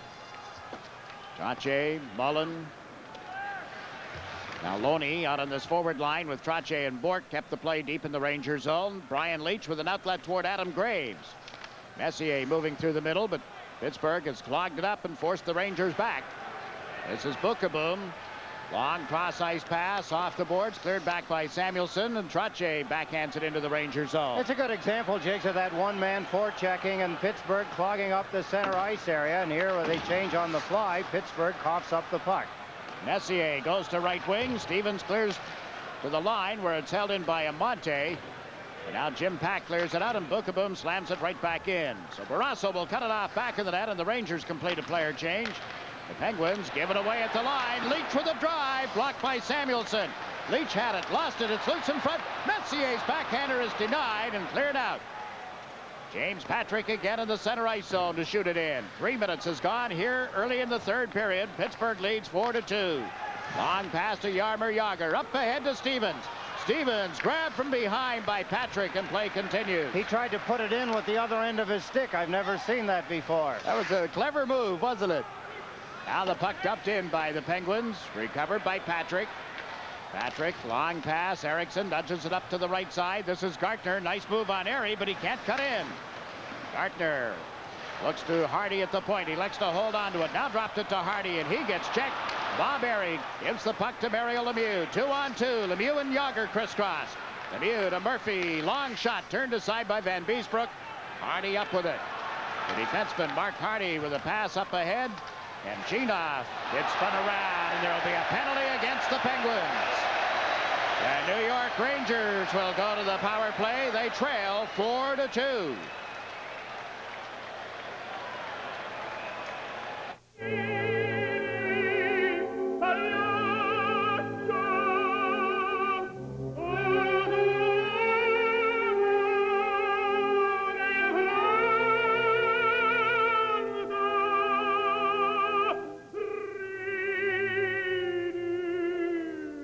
Sort of what it feels like when you run out of Molson.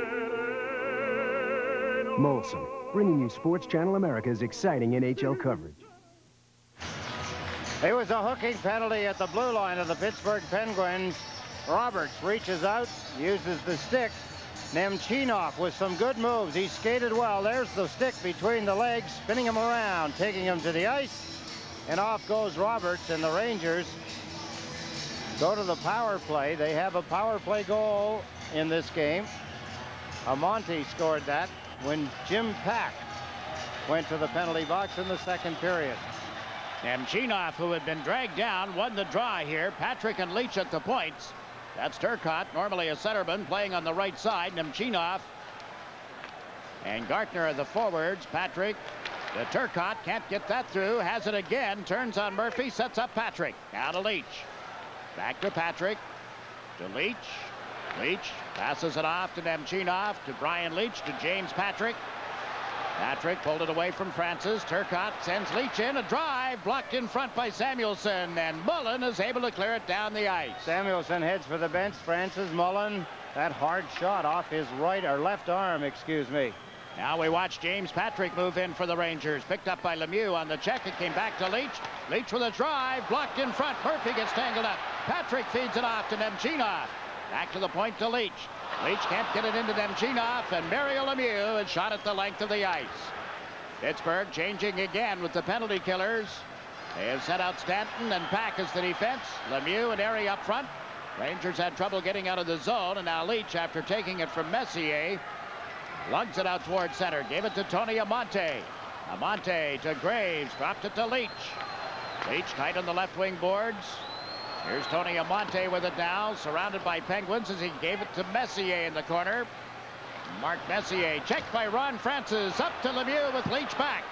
Ariel Lemieux trying to come in off the left side. Can't make the move on Leach. 25 seconds in this Ranger power play. Leach at center. Shoots it in around the boards. Jim Pack and Messier there. And it's cleared by Francis. Once more, the Rangers set up. This time, Brian Leach can't get it to a teammate. They move it into Amonte now. Cross-ice pass. Good stop by Barrasso. What an opportunity they had set up. And Messier couldn't finish it off, and Trottier out at center ice controls it for Pittsburgh right at the end of the penalty against Roberts. So nothing for the Rangers on their third power play chance. They did have 2 shots on goal. We played 6 minutes of the third period. The Penguins lead 4-2 at Madison Square Garden. This is game 1 of the Patrick Division Final. The Rangers have home ice advantage all the way through the playoffs. They try to jam one in on the short side, and Messier couldn't get it on target and ended up underneath Ulf Samuelson. No further play. Pittsburgh leads 4-2.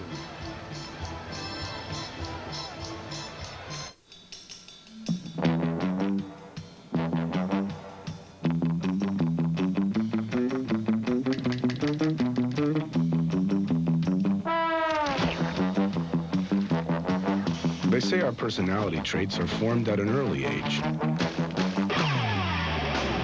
Presenting the 3.1-liter V6 Rodeo from Isuzu. Defending Stanley Cup champs, Rangers and Penguins, game 1.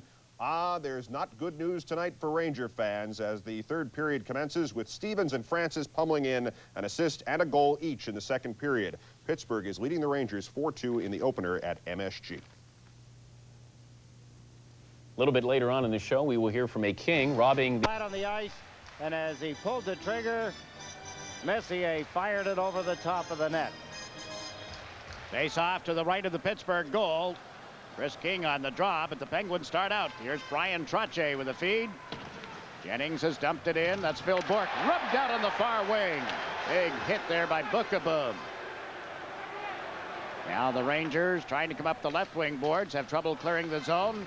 It shot right back in again. Jeff Bookaboo with it. Pittsburgh got the play back on side. Bookaboo cross ice to Hardy. Mark Hardy to Paul Broughton. Bounced it wide of Tom Barrasso. It's left it for Grant Jennings.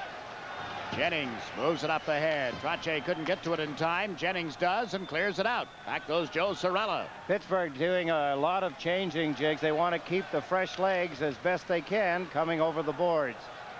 They knew they had to win a game on the road in order to have any chance to win this series. They're leading 4-2. Home ice advantage taken away from the Detroit Red Wings last night when they lost to Chicago. Home ice taken away from Vancouver this evening when they lost in overtime to Edmonton. And the same story at Montreal, where Boston went in and beat the Canadiens at home tonight. One of the advantages about winning the first game of a 7-game series on the road, you want to get one of the two. It doesn't matter. If you lose the first one and you're a visitor and you win the second one, it's the same. You go take the home ice advantage. If you win the first one, you forget about it. Now you want to win the second one. Then you're really in the driver's seat, and that's what Pittsburgh would like to do. And the Rangers, while they have held the puck a good deal of the time in Pittsburgh's end of the ice, a little better protection in the first part of the third period for Tom Barrasso. Look at Tony Amonte. He has one of the two Ranger goals in this game, the other from Chris King. Ron Francis scored his first playoff goal of 1992 to reestablish the 4-2 lead for Pittsburgh. There's a chance in front. That's shot wide by Adam Graves. Comes back to Bookaboo at the right point. Long shot picked off by Stevens. Francis up ahead. Lemieux up to join the play now as we watch Stevens move in. Kevin Stevens falling, played it back of the net. Stevens not happy with Bookaboo following that play. Falling at center ice was Amonte. And Lemieux gives it to Stevens, and down the ice it goes. And again, Bookaboo bumps Stevens after he had dumped it in. Yager is the lone man in forechecking. Now the puck comes loose, and here's Lemieux up the slot. He shoots, that's blocked at the defense. Jaromir Jagr trying to knock it away from Leach, who recovers here. Ryan Leach to Mark Messier. Checked at the blue line. Stevens lets one rip and miss the net on a deflection. Van Beesbroek out to cover it and get a face-off. Pittsburgh leads 4-2 as we pause now for a regional break. You're watching the 1992 Stanley Cup playoffs on Sports Channel America. TWA's low code scores, ties the game. Twins would take the lead, and Scott Erickson getting the help from the double play ball. 4-6-3. Matty Noakes grounds into it. Erickson, 6 innings, 7 hits, 2 runs. And the Twins win at 4-2. Erickson winning for the first time in 6 starts after combining for 8 home runs on Saturday. The Yanks and Twins came up empty on Sunday. The Indians hosting the Angels. Bottom of the third, 2-zip Angels. Alex Cole gets picked off by Chuck Finley and says, I'll just beat the throw. He does. Bottom of the fourth, 3-2 Angels. 1 out, runner on first. Ortiz, Bobby Rose, Gary DiSarcina, and turns the double play. Tied at 3 in the 7th. Cole off and running. 5 stolen bases today. Well, Carlos Baerga flying to right. Chad Curtis going to try here as well. And Parrish blocked it. Just enough to get him. Tied at 3, top of the offside against the Rangers. Second, Alvin Davis, the little blooper.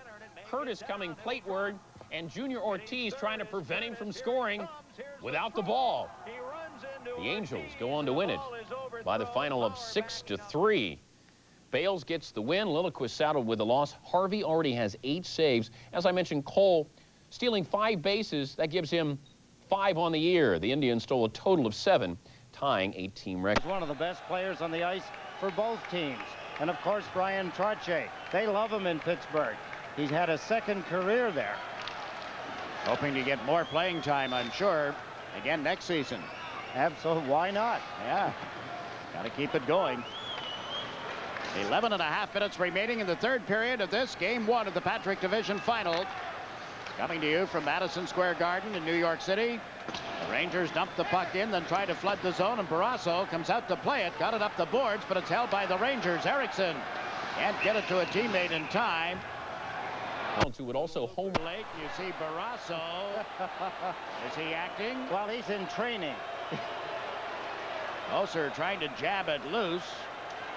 Barrasso indicating that contact was made, and more severe contact than what it first appeared to be. Skip Thayer is coming out to attend to Tom Barrasso. Let's take a look at that exchange. Barrasso grabbed the puck, and then he uses his stick to guard the puck and his hand. There's the jab. Goes underneath the stick. May have caught him on the end of the fingers. I think that's what he's talking about. I think more than anything, he's trying to draw a penalty. I suppose after watching the antics of Mark Messier a little earlier back in the second period, then of course let's look again as Barrasso. The reason he puts his stick down there, you see it, that's to protect his hands, which I think he did, but he tried to get a penalty and couldn't. Remember 1983, Glenn Anderson and Bill Smith? Stanley Cup Finals. I suppose of the players that we recognize not in the latest of years would be Bill Barber from Philadelphia. He really put an extra, I suppose, finesse into the acting part of hockey. Well, it got Billy into the Hall of Fame, didn't it? Yes, it did. Well, that and 400 and some goals. And on the face-off here, Gartner got the draw back toward the blue line. Hardy was forced out toward center, and the Rangers' Nemchinov had it, lost it as Trottier knocked it out of the air. James Patrick dropped it back, and here's Sergei Nemchinov. Born in Moscow, he's given it to Hardy, to Patrick, to Eriksson. Back to James Patrick. Got around Francis, but couldn't center the puck around Roberts. This is Eriksson setting up Hardy for a drive. Didn't get it through, and it's cleared out by Alt Samuelsson. Now a little less than 11 minutes remaining in the third period. Mark Hardy starts the rush, trying to catch the Pittsburgh Penguins on a player change. He shot it in. Barrasso heated up nicely for Gordy Roberts, who's missed Lemieux with the feed, and the Rangers have to go back. Joe Cirella cross to Jay Wells. Long cross ice pass, nowhere near Turcotte. It rattles off the boards and right to Tom Barrasso. Barrasso banks one to the center ice zone. The Rangers clear it back in. This is Paul Stanton, the Boston native. Clears it out. Rangers trying to get set up again at center ice. Paul Broughton checked by Stanton. Stanton cradling the puck, then moved it to the left side. Stevens up to Yager, and he was on his way but didn't have the puck. This is Wells to Broughton on right wing. Shoots one that takes off and ends up in the seats. Now under 10 minutes remaining in the third period as we pause for a regional break.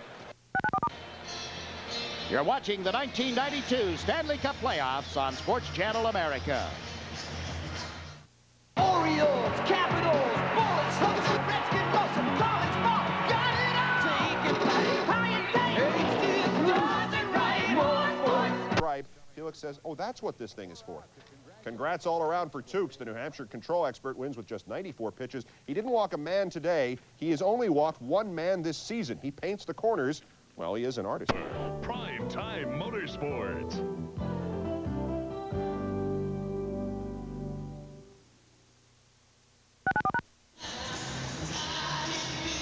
Well, that fan certainly wasn't around in 1940, the last time the Rangers won the Stanley Cup. But no doubt has heard about the celebration and would look forward to having it happen here in 1992. I think the only one connected with the Rangers actively would have been their coach, Roger Nielsen. Back in 40? Just. How old is Roger now? 55? 56? 58, I believe. Is he? Oh, well, he was 8 years old then. 7 or 8. Yeah, Roger will be 58 next month. And Scotty Bowman is senior by a little, 18 years in the playoffs. His teams have won 38 series, or played in 38 series, I should say, and won 26 of them. 118 wins and only 75 Stanley Cup playoff losses coming into this series for William Scott Bowman. And he hasn't changed. He hasn't changed a bit, Jakes. I played against his teams when he was coach of the Peterborough Peaks. The good old days, and what we used to call the OHA. Yes, and one of the players from back then is going to be the new coach of the St. Louis Blues, Bob Plager. Played for him in Peterborough. And speculation rumbling around Madison Square. Well, there's a chance developing for the Rangers, and they shot it wide. Leach off the right point. It hit Trottier, and he moves it up the boards. It started to say some rumors here that Los Angeles is going to make a coaching change with an announcement coming tomorrow, but it's only rumor, not confirmed. But when a team is bounced in the opening round, a team that everybody thought had a great chance to contend for the Cup, that always leads to speculation of change, doesn't it? Well, when they're having press conferences as at this time, it's not a draft pick, obviously. No. Puck tied up in the boards at the Ranger line, came loose. Murphy dumps it in deep. Now under 9 minutes remaining in the third period. The Penguins lead 4-2. It's been that way since the 12-minute mark, 12:08 actually, of the second period, and now the Rangers are offside at the Pittsburgh blue line. Penguins are able to stand up on the blue line and challenge the onrushing New York Rangers forward. One of the things that the Penguins have been able to do too, Jiggs, is they've taken Brian Leach. We talked about it earlier. They've taken his offensive ability out of the hockey game. He hasn't been able to rush up the ice and make the plays as a forward that he often. Billed Tyson for renovations to his house. King's house. Back to the NHL we go, and their confrontations have become a rite of spring with the loser off for the summer. For the 9th consecutive year, the Bruins and Canadians. Third hockey team on the 27th of February, the New York Islanders were only 1 point behind Pittsburgh, but then they went on a tear. 12-5-1 in the last 18 games. finished third in the Patrick division. Have already knocked off the second place finishing Caps and are trying to do it to the league's best over 80 games, the New York Rangers. And the Rangers are offside again at the Pittsburgh line. We'll be back to Madison Square Garden following this message.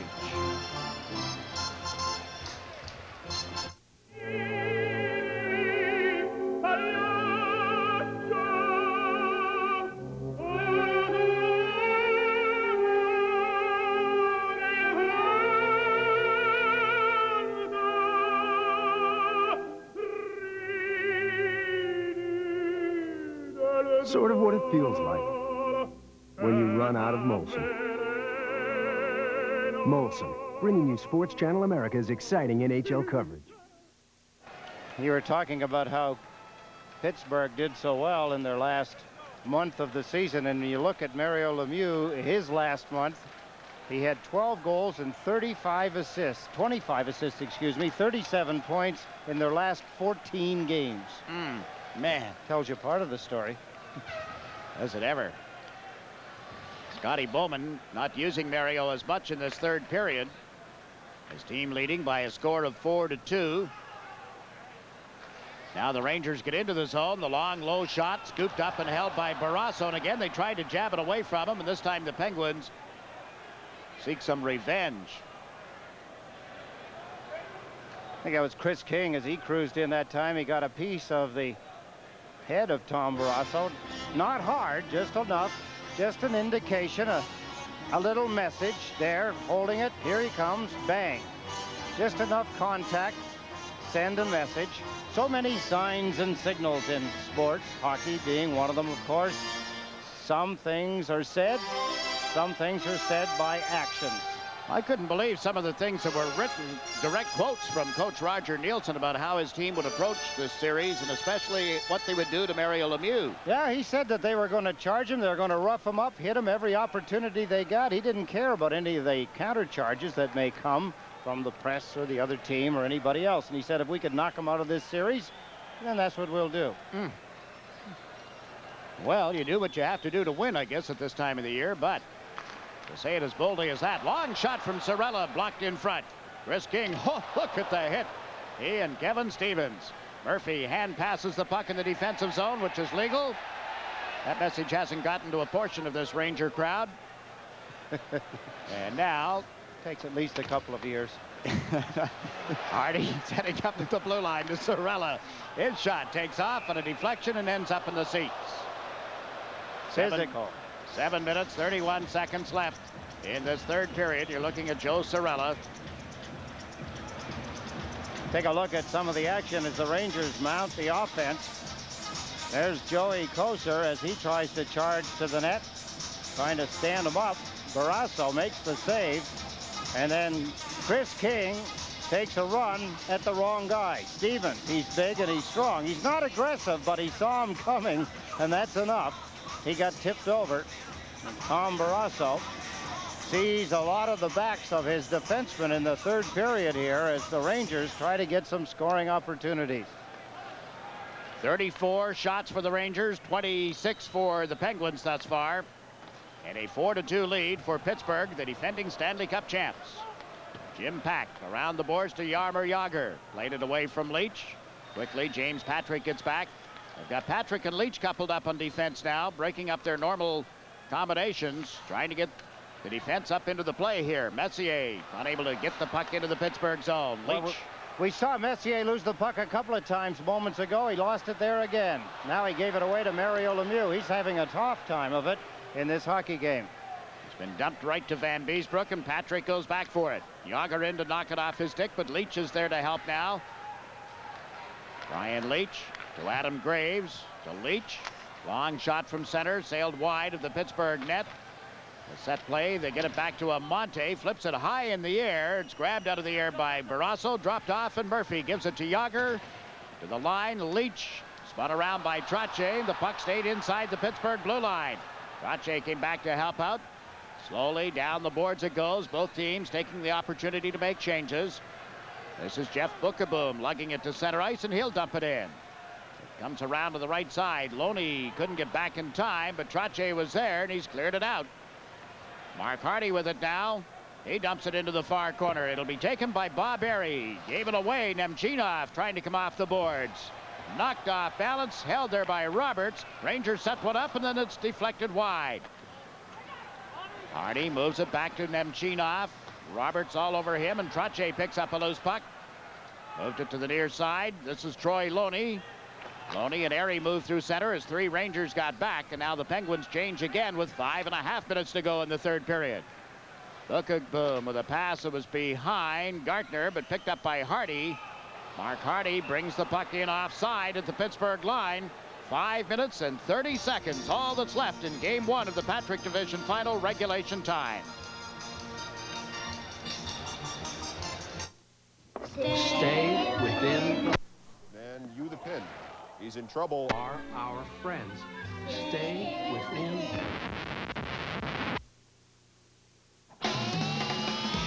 Stay within the lines. The lines are our friends. Introducing the world's first V6 crayon.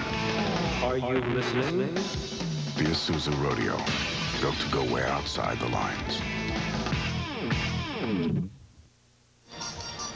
A couple of times in this period, Jiggs, I've seen forwards take a pass from Brian Leach and then lay it out like they were expecting him to come roaring up the ice and take it, and he didn't. He hasn't played like the same Brian Leach we saw during the regular season. And he didn't play that way either during the series against the Devils for the most part. The Rangers need him more involved. Great creative influence on this team.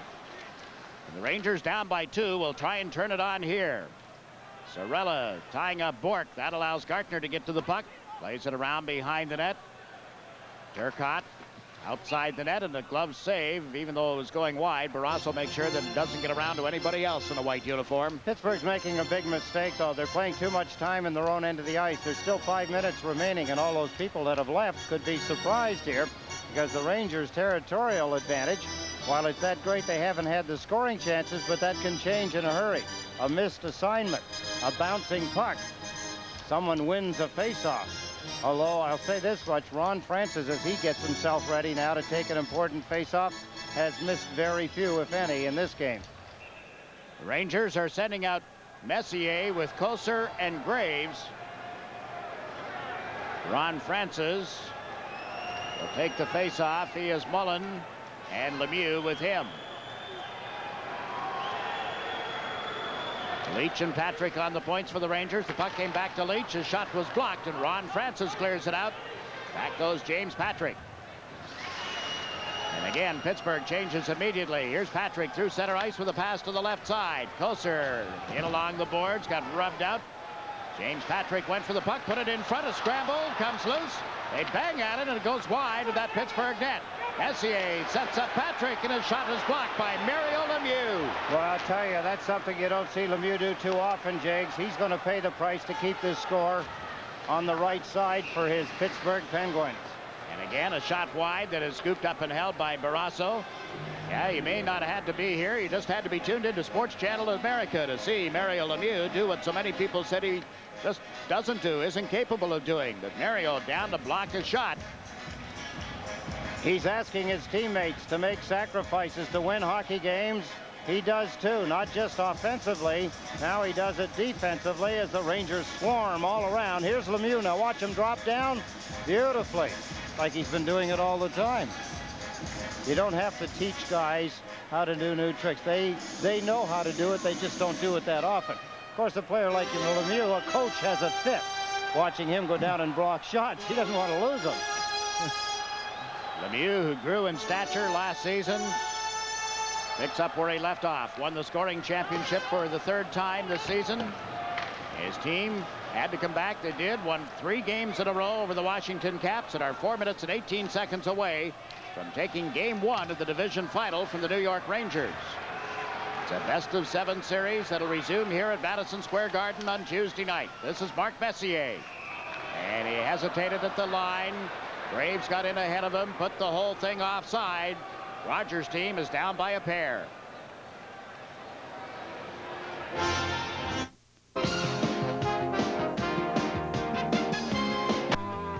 Why not set a few of our own express freight?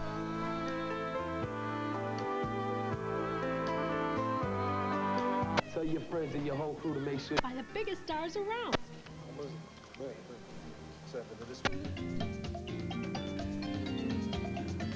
It's a welcome departure.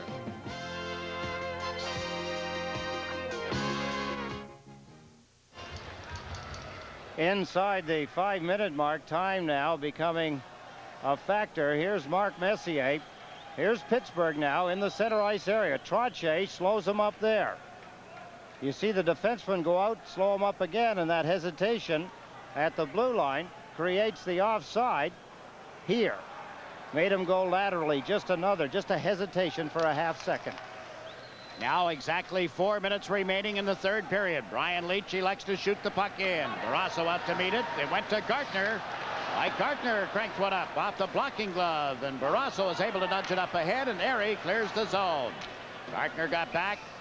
Airy knocked it out of the air, but right into the Pittsburgh players' bench. Brings about a play stoppage. There's Bob Airy. Scotty Bowman took a quick look up at the clock, showing 3 minutes and 46 seconds remaining in this third period. A lot of emotion from Scotty Bowman. Remember years ago with Montreal, though, he used to be up and down behind the bench, jumping up and down on the bench, screaming and yelling. Amazing what not coaching for a few years will do, how you mellow. And, of course, he doesn't want to jump that frame up and down on the bench. Not in the kind of condition he used to be in. He understood. He learned about pressure when he went to the broadcast booth and worked for our friends at Hockey Night in Canada for a few seasons. Couldn't wait to get back into the active part. A lot easier coaching, he said. Patrick being forced in a little deeper by the forechecking of Brian Trottier. This is Brian Leetch for the Rangers. He has dumped it in. It bounced in front of Barrasso, came loose, and Samuelson is able to clear it out. Clock ticking down, as you see in the bottom right corner of your picture. Messier didn't pick up the pass at center. Jim Pack lost it to Mark Messier. Shoots. That's deflected by Samuelson. Messier swung it around the boards after recovering, but Francis is there. Ron Francis to Troy Loney. He just couldn't get it to Kevin Stevens in time, and Sorella pounds it in from center ice. Off the boards to Samuelson, and out of the zone. Up quickly is Ron Francis. 2 Rangers back. Francis looks for somebody to come up and help. Kevin Stevens does. They just chew up a lot of valuable time, and now Gartner gets to a loose puck. 2.5 minutes to go in the third period. Gartner checked at center by Mullen. That plays into Pittsburgh's hands, Jigs, because now Messier and Gartner, players with that caliber of ability, will try to do it on their own, and then you fall into the second part of Pittsburgh's trap. Back of the net, Murphy gets double teamed. Picks up a loose puck again, finds an opening, and gets it out of the zone. Didn't rush it at all, looked for a spot, cleared it. Very calm, cool, and collected, this Pittsburgh team, leading by a score of 4-2. Demchinov is into the Pittsburgh zone. We'll keep an eye on Van Beesbrook as the Rangers set up the man at the point. Long shot, that's deflected, and went right to Mario Lemieux. Bookeboom is the man that got it away, and he backs into his own zone and has to chase the puck, but now Pittsburgh is offside. Yager, being bothered by Bookeboom, just pushed him to the ice. Lemieux comes over, calming Yager. Ranger fans thought that Bookeboom had been mishandled. It's one of the few exchanges we've seen in the Rangers' end of the ice, other than a Ranger going back, picking up a loose puck and racing down the ice. There's Yager and Bookeboom. Yager immediately says, wow, look what he did to me, or I feel injured. Wait a minute. Am I bleeding? No. I don't know how he got hit in the face. Oh, what's his skate? Oh, wow. yeah. Yes, dangerous. I didn't see that at first. Oh, boy. First thing I thought about was Clint Malarchuk, wasn't it, when he had his throat cut? Boy, that skate coming up and going in the direction it went in. Very close to the throat of Jaromir Jagr. 1 minute and 51 seconds left in the third period. Yager's okay, stays on this line with Lemieux. And now Airy over on left wing. The Rangers have Graves, Messier, and Gartner together. Patrick and Leetch on the points. All their guns. Samuelson back. Trying a 9-iron. Couldn't chip it out of the zone. Now the sand wedge gets it out of the zone. Don't get me started here, Jig. And Patrick has dumped it in. It was that kind of a day in the New York area for the Lynx. This is Gartner. Van Beesbroek is halfway to the blue line as the Rangers put the puck in deeper again. Graves from back of the net. Centers. Nobody there. Van Beesbroek has gone to the Ranger bench. They get the extra man out, and it's Nemchinov. Messier had been tied up with Samuelson back in the Pittsburgh zone, but now the Rangers get over the line. Gartner to Nemchinov. He is checked. Sorella with it at center ice. Joe Sorella turned around, taken down by Lemieux with exactly a minute to go in the third period. Jig, Scotty Bowman, having been around as long as he's been in coaching, this Pittsburgh team in the third period reminds me so much of the 1960 Toronto Maple Leafs. They used to be able to kill so much time in their own end of the ice. They'd shoot the puck down, never was long enough for an icing, just killed some more time. Punch Imlach coached that team. Scotty has learned from the best and taught many of the league's best coaches. Here they've rolled it down and across the goal line, stopping the clock with 29.7 of a second to play. Frustrating hockey game for players such as Brian Leach, who are used to having a lot of their own way, freedom to carry and skate with the puck. Here's Mark Messier, run into by Samuelson. They've done a good job of not allowing the Rangers puck handlers and shooters to do that. Wow, some pretty good exchanges as Messier jams away at the head of Samuelson. Rangers have taken a timeout here. Well, we said early in the game who will use as a target here tonight. And certainly with a 2-goal lead and the Rangers pulling the goaltender, Messier had to be the center of attention. He makes so much of this Ranger offense happen. So many times coming up the ice, Messier trying to carry it through the center ice. We saw him a couple of times offside, a couple of times lost the puck, passed it away, errant passes. Mike Gardner tried to charge up the ice several times, didn't work.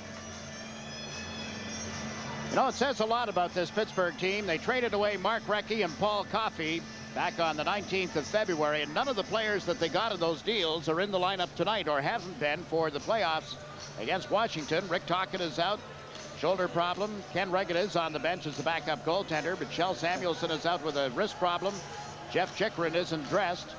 When you can trade a Recchi, Mark Recchi and Paul Coffey and not have anybody in your lineup in the Stanley Cup playoffs from that deal, come from a 3-1 deficit against Washington and come into Madison Square Garden about to take a 1-0 lead in the division final, you know that there is a lot of depth. But here's a chance developing. Amati couldn't pick up the loose puck.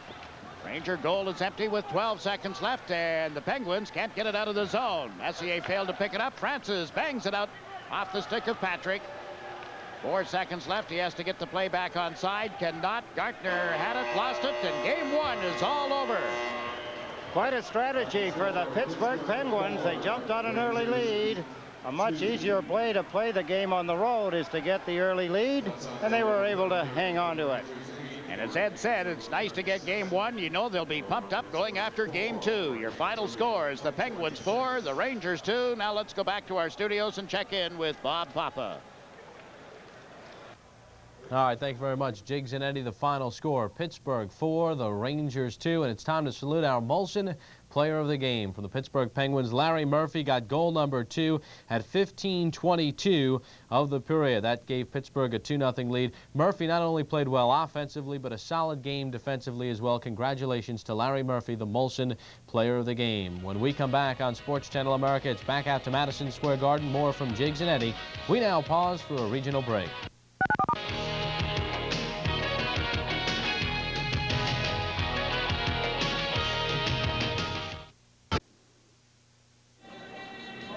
Final score at Madison Square Garden is the Pittsburgh Penguins 4, the New York Rangers 2 in game 1 of the Patrick Division Final. Shots on goal in that third period by the Rangers 8, by the Penguins 4, and on the night the New York Rangers had 37 shots on goal. The Penguins had 26.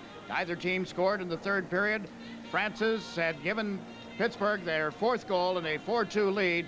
just after the 12-minute mark of period 2, and neither team scored. You know, it used to be we would say that Pittsburgh has enough offense. They can beat anybody. They crank up the offense, and they're just tremendous. The word's going to spread very quickly now that Pittsburgh is a very good defensive hockey club, too. That's a good observation, Jigs, and what they did here in the third period, really, I was quite surprised. Generally, you would think that the Rangers, in this case, because they do have a very good offensive team, they have more good games that they can play offensively, defensively, speed, rough, that they could execute. But in this case, they executed offensively, but it was the defense that Pittsburgh put up.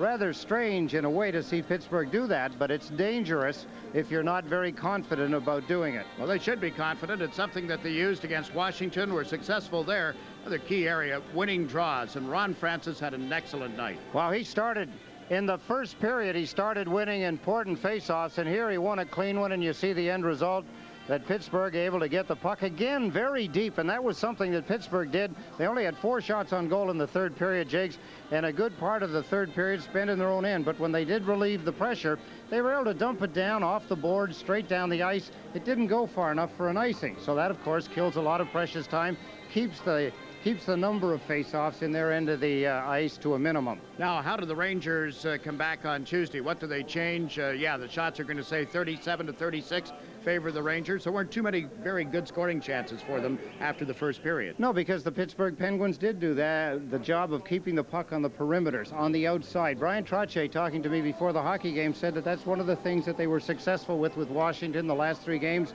While they were in their own end of the ice, they were disciplined to the point where they kept the puck on the outside, out near the boards, where it's tough to get a good scoring opportunity. I would have to think for Pittsburgh coming into the next game, they don't change anything. For the Rangers, they've got to gear it up. They've got to be a little more responsible offensively and not give the puck away as often as they did. So game 1 has gone to the Pittsburgh Penguins rather impressively. A 2-goal lead at the end of the first, each team with 2 in the second, and the final score at Madison Square Garden is the Pittsburgh Penguins 4 and the New York. Individual performance by Dino Ciccarelli. The rest of the team pitched in as well. And the Washington Capitals now take a 3-1 lead in this best-of-7 Patrick Division semifinal series as they top the Pittsburgh Penguins tonight here at the Civic Arena. Al Koken with you for playoff hockey on WDCA TV 20. And we are joined by the man of the evening, number 22, Dino Ciccarelli, setting a capital playoff record with 4 goals. Do you know you had this one going? Well, you know, the opportunity started to come towards the second period, and I guess the way the whole game started off with the high stick and everything, and you know, the team getting off to a 3-0 lead was key for us, and then, you know, they're changing their game plan, and you know, we shut them down defensively, and it opened the game up, and we were able to capitalize on our opportunities. The goal scorers are supposed to be fancy. You're not supposed to come in looking with all the cuts and scars on you, but that's got to be your game, isn't it? Well, it is. Unfortunately, I wouldn't mind playing the game without the stitches. You know, the way the incident happened, I was going to hit Samuelson at the side, and there's no question it was his butt end that came up and got me, and you know, we were able to capitalize. They took another bad penalty, you know, on the same power play. I was out front, and Larry Murphy cross-checked me up around, you know, around the neck area, and the 3-0, the third goal, I thought was the biggest goal of the game for us. You talk about the third goal. Let's take a look at Dino Ciccarelli's third goal tonight and tell us what happens here. Well, I think Callie... So this is number 2, excuse me. Callie Johansson made a good play, and I think Reggett thought I was going to make a pass, and he gave me a lot to shoot at there, and he got a piece of it, but it was fortunate enough for us to go in, for it to go in. Big goal there, you know, you got the 3-0 lead, and you got to get something. It's always dangerous when you've got a guy like Mario Lemieux and all the firepower they got. You had to get that next goal. Well, at 3-0, you know, by no means, especially with this team, this game isn't over. And then that was the 4th goal, I think, made it 4-0. And then, you know, when they got the 1 to make it 4-1, you know, things can happen so fast. And then Bondra came back with a 5th goal, but you know, it was good for us that we kept our composure and we got the goals to stay in the game. Now we've got a chance to take a look at your third goal. Great play by Huntz. It was a late change. Just a breakaway. I pulled it to my backhand, and he was sliding, and it started to roll off my stick. I just about missed it, and it went off the post. But I would have been upset if I would have missed that one. You know, Dino, I can't help to think back about Game 2 in this building last year. The Capitals were up. You had chances. You had a couple of chances with the puck bouncing around like that and couldn't put it in, and I know that had to frustrate you. So to come back here in this building and at least get the split and go home 3-1 after what happened last year here has got to be a big plus for you guys. Yeah, you know, we had all summer to think about that. We could have been up 2-0 going home. But, you know, the team has played well defensively. You know, by no means this series is a long way from over, especially with that team over there. They didn't win the Stanley Cup by, you know, by laying down, and they're going to come out fighting in Washington, and hopefully the fans will be there cheering us on, and hopefully we'll come out with another big win. Well, Dino, we've seen 2 and 3. Let's take a look at number 4. I can't even remember this one. See, you're so busy scoring, you can't even remember them all. Mike really made a great play. I just dropped it, threw it back, and I just wanted to get it on the net, and you know, the way the breaks have been going for me, I went 5-hole on them. This is your time of year, though, isn't it? The playoffs, you've certainly had great regular season numbers, but in the postseason, it seems that's where you take that next step up. Well, the level is that much higher, and the intensity is that much higher, and you know, I really get up for these games. You know, everything is on the line, and unfortunately, I get the sticks in the face and everything, but I guess they don't hurt as much when the team wins and you're able to get a few goals. Well, certainly he got the few goals, got 4 to be exact, as the Capitals take a 3-1 lead and now can wrap things up Monday night at the Capitol Center. You want a big crowd on hand. Is that going to be a key for getting you guys fired up? Well, you know, we work hard all year to be second overall and maintain the home ice advantage, so I know they'll be there supporting us. Hopefully we'll have a full house there, and with the white hankies and all, and you know, the boys will be pretty excited about it. Well, there's some tickets available to get in on the fun. That'll be Monday night with Dino Cicerelli coming off the big game tonight. Congratulations. Thank you. We'll return with more of our post-game activities from the Civic Arena in Pittsburgh after these messages on DC 20.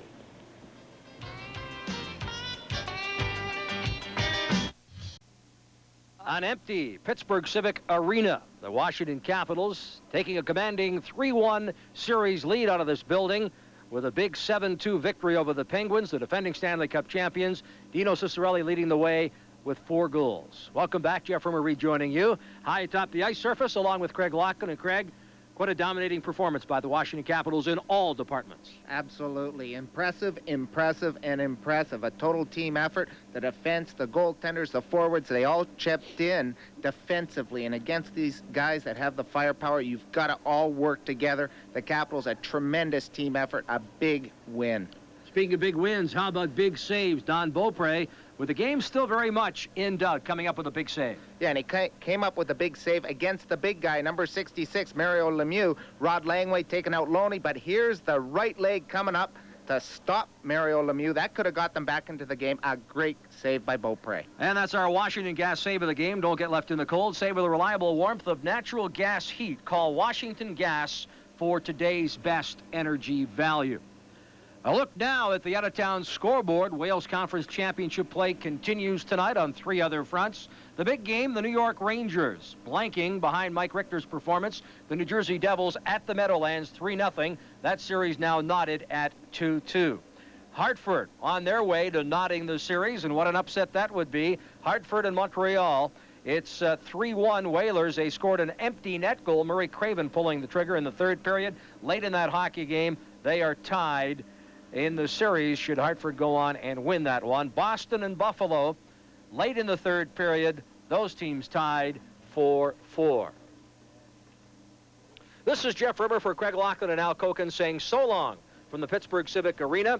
Final score, Washington 7, the Penguins 2. Be sure to be with DC 20 Wednesday night for Game 6 if necessary. This Patrick Division semifinal would continue here if the Caps failed to win on Monday. Of course, the Caps would return here to the Pittsburgh Civic Arena to take on these same Penguins live at 7:30. You can see it right here on WDCA TV 20. Kuppenheimer is the official clothier of the Capitals telecast on WDCA. Kuppenheimer, America's #1 value clothier for men.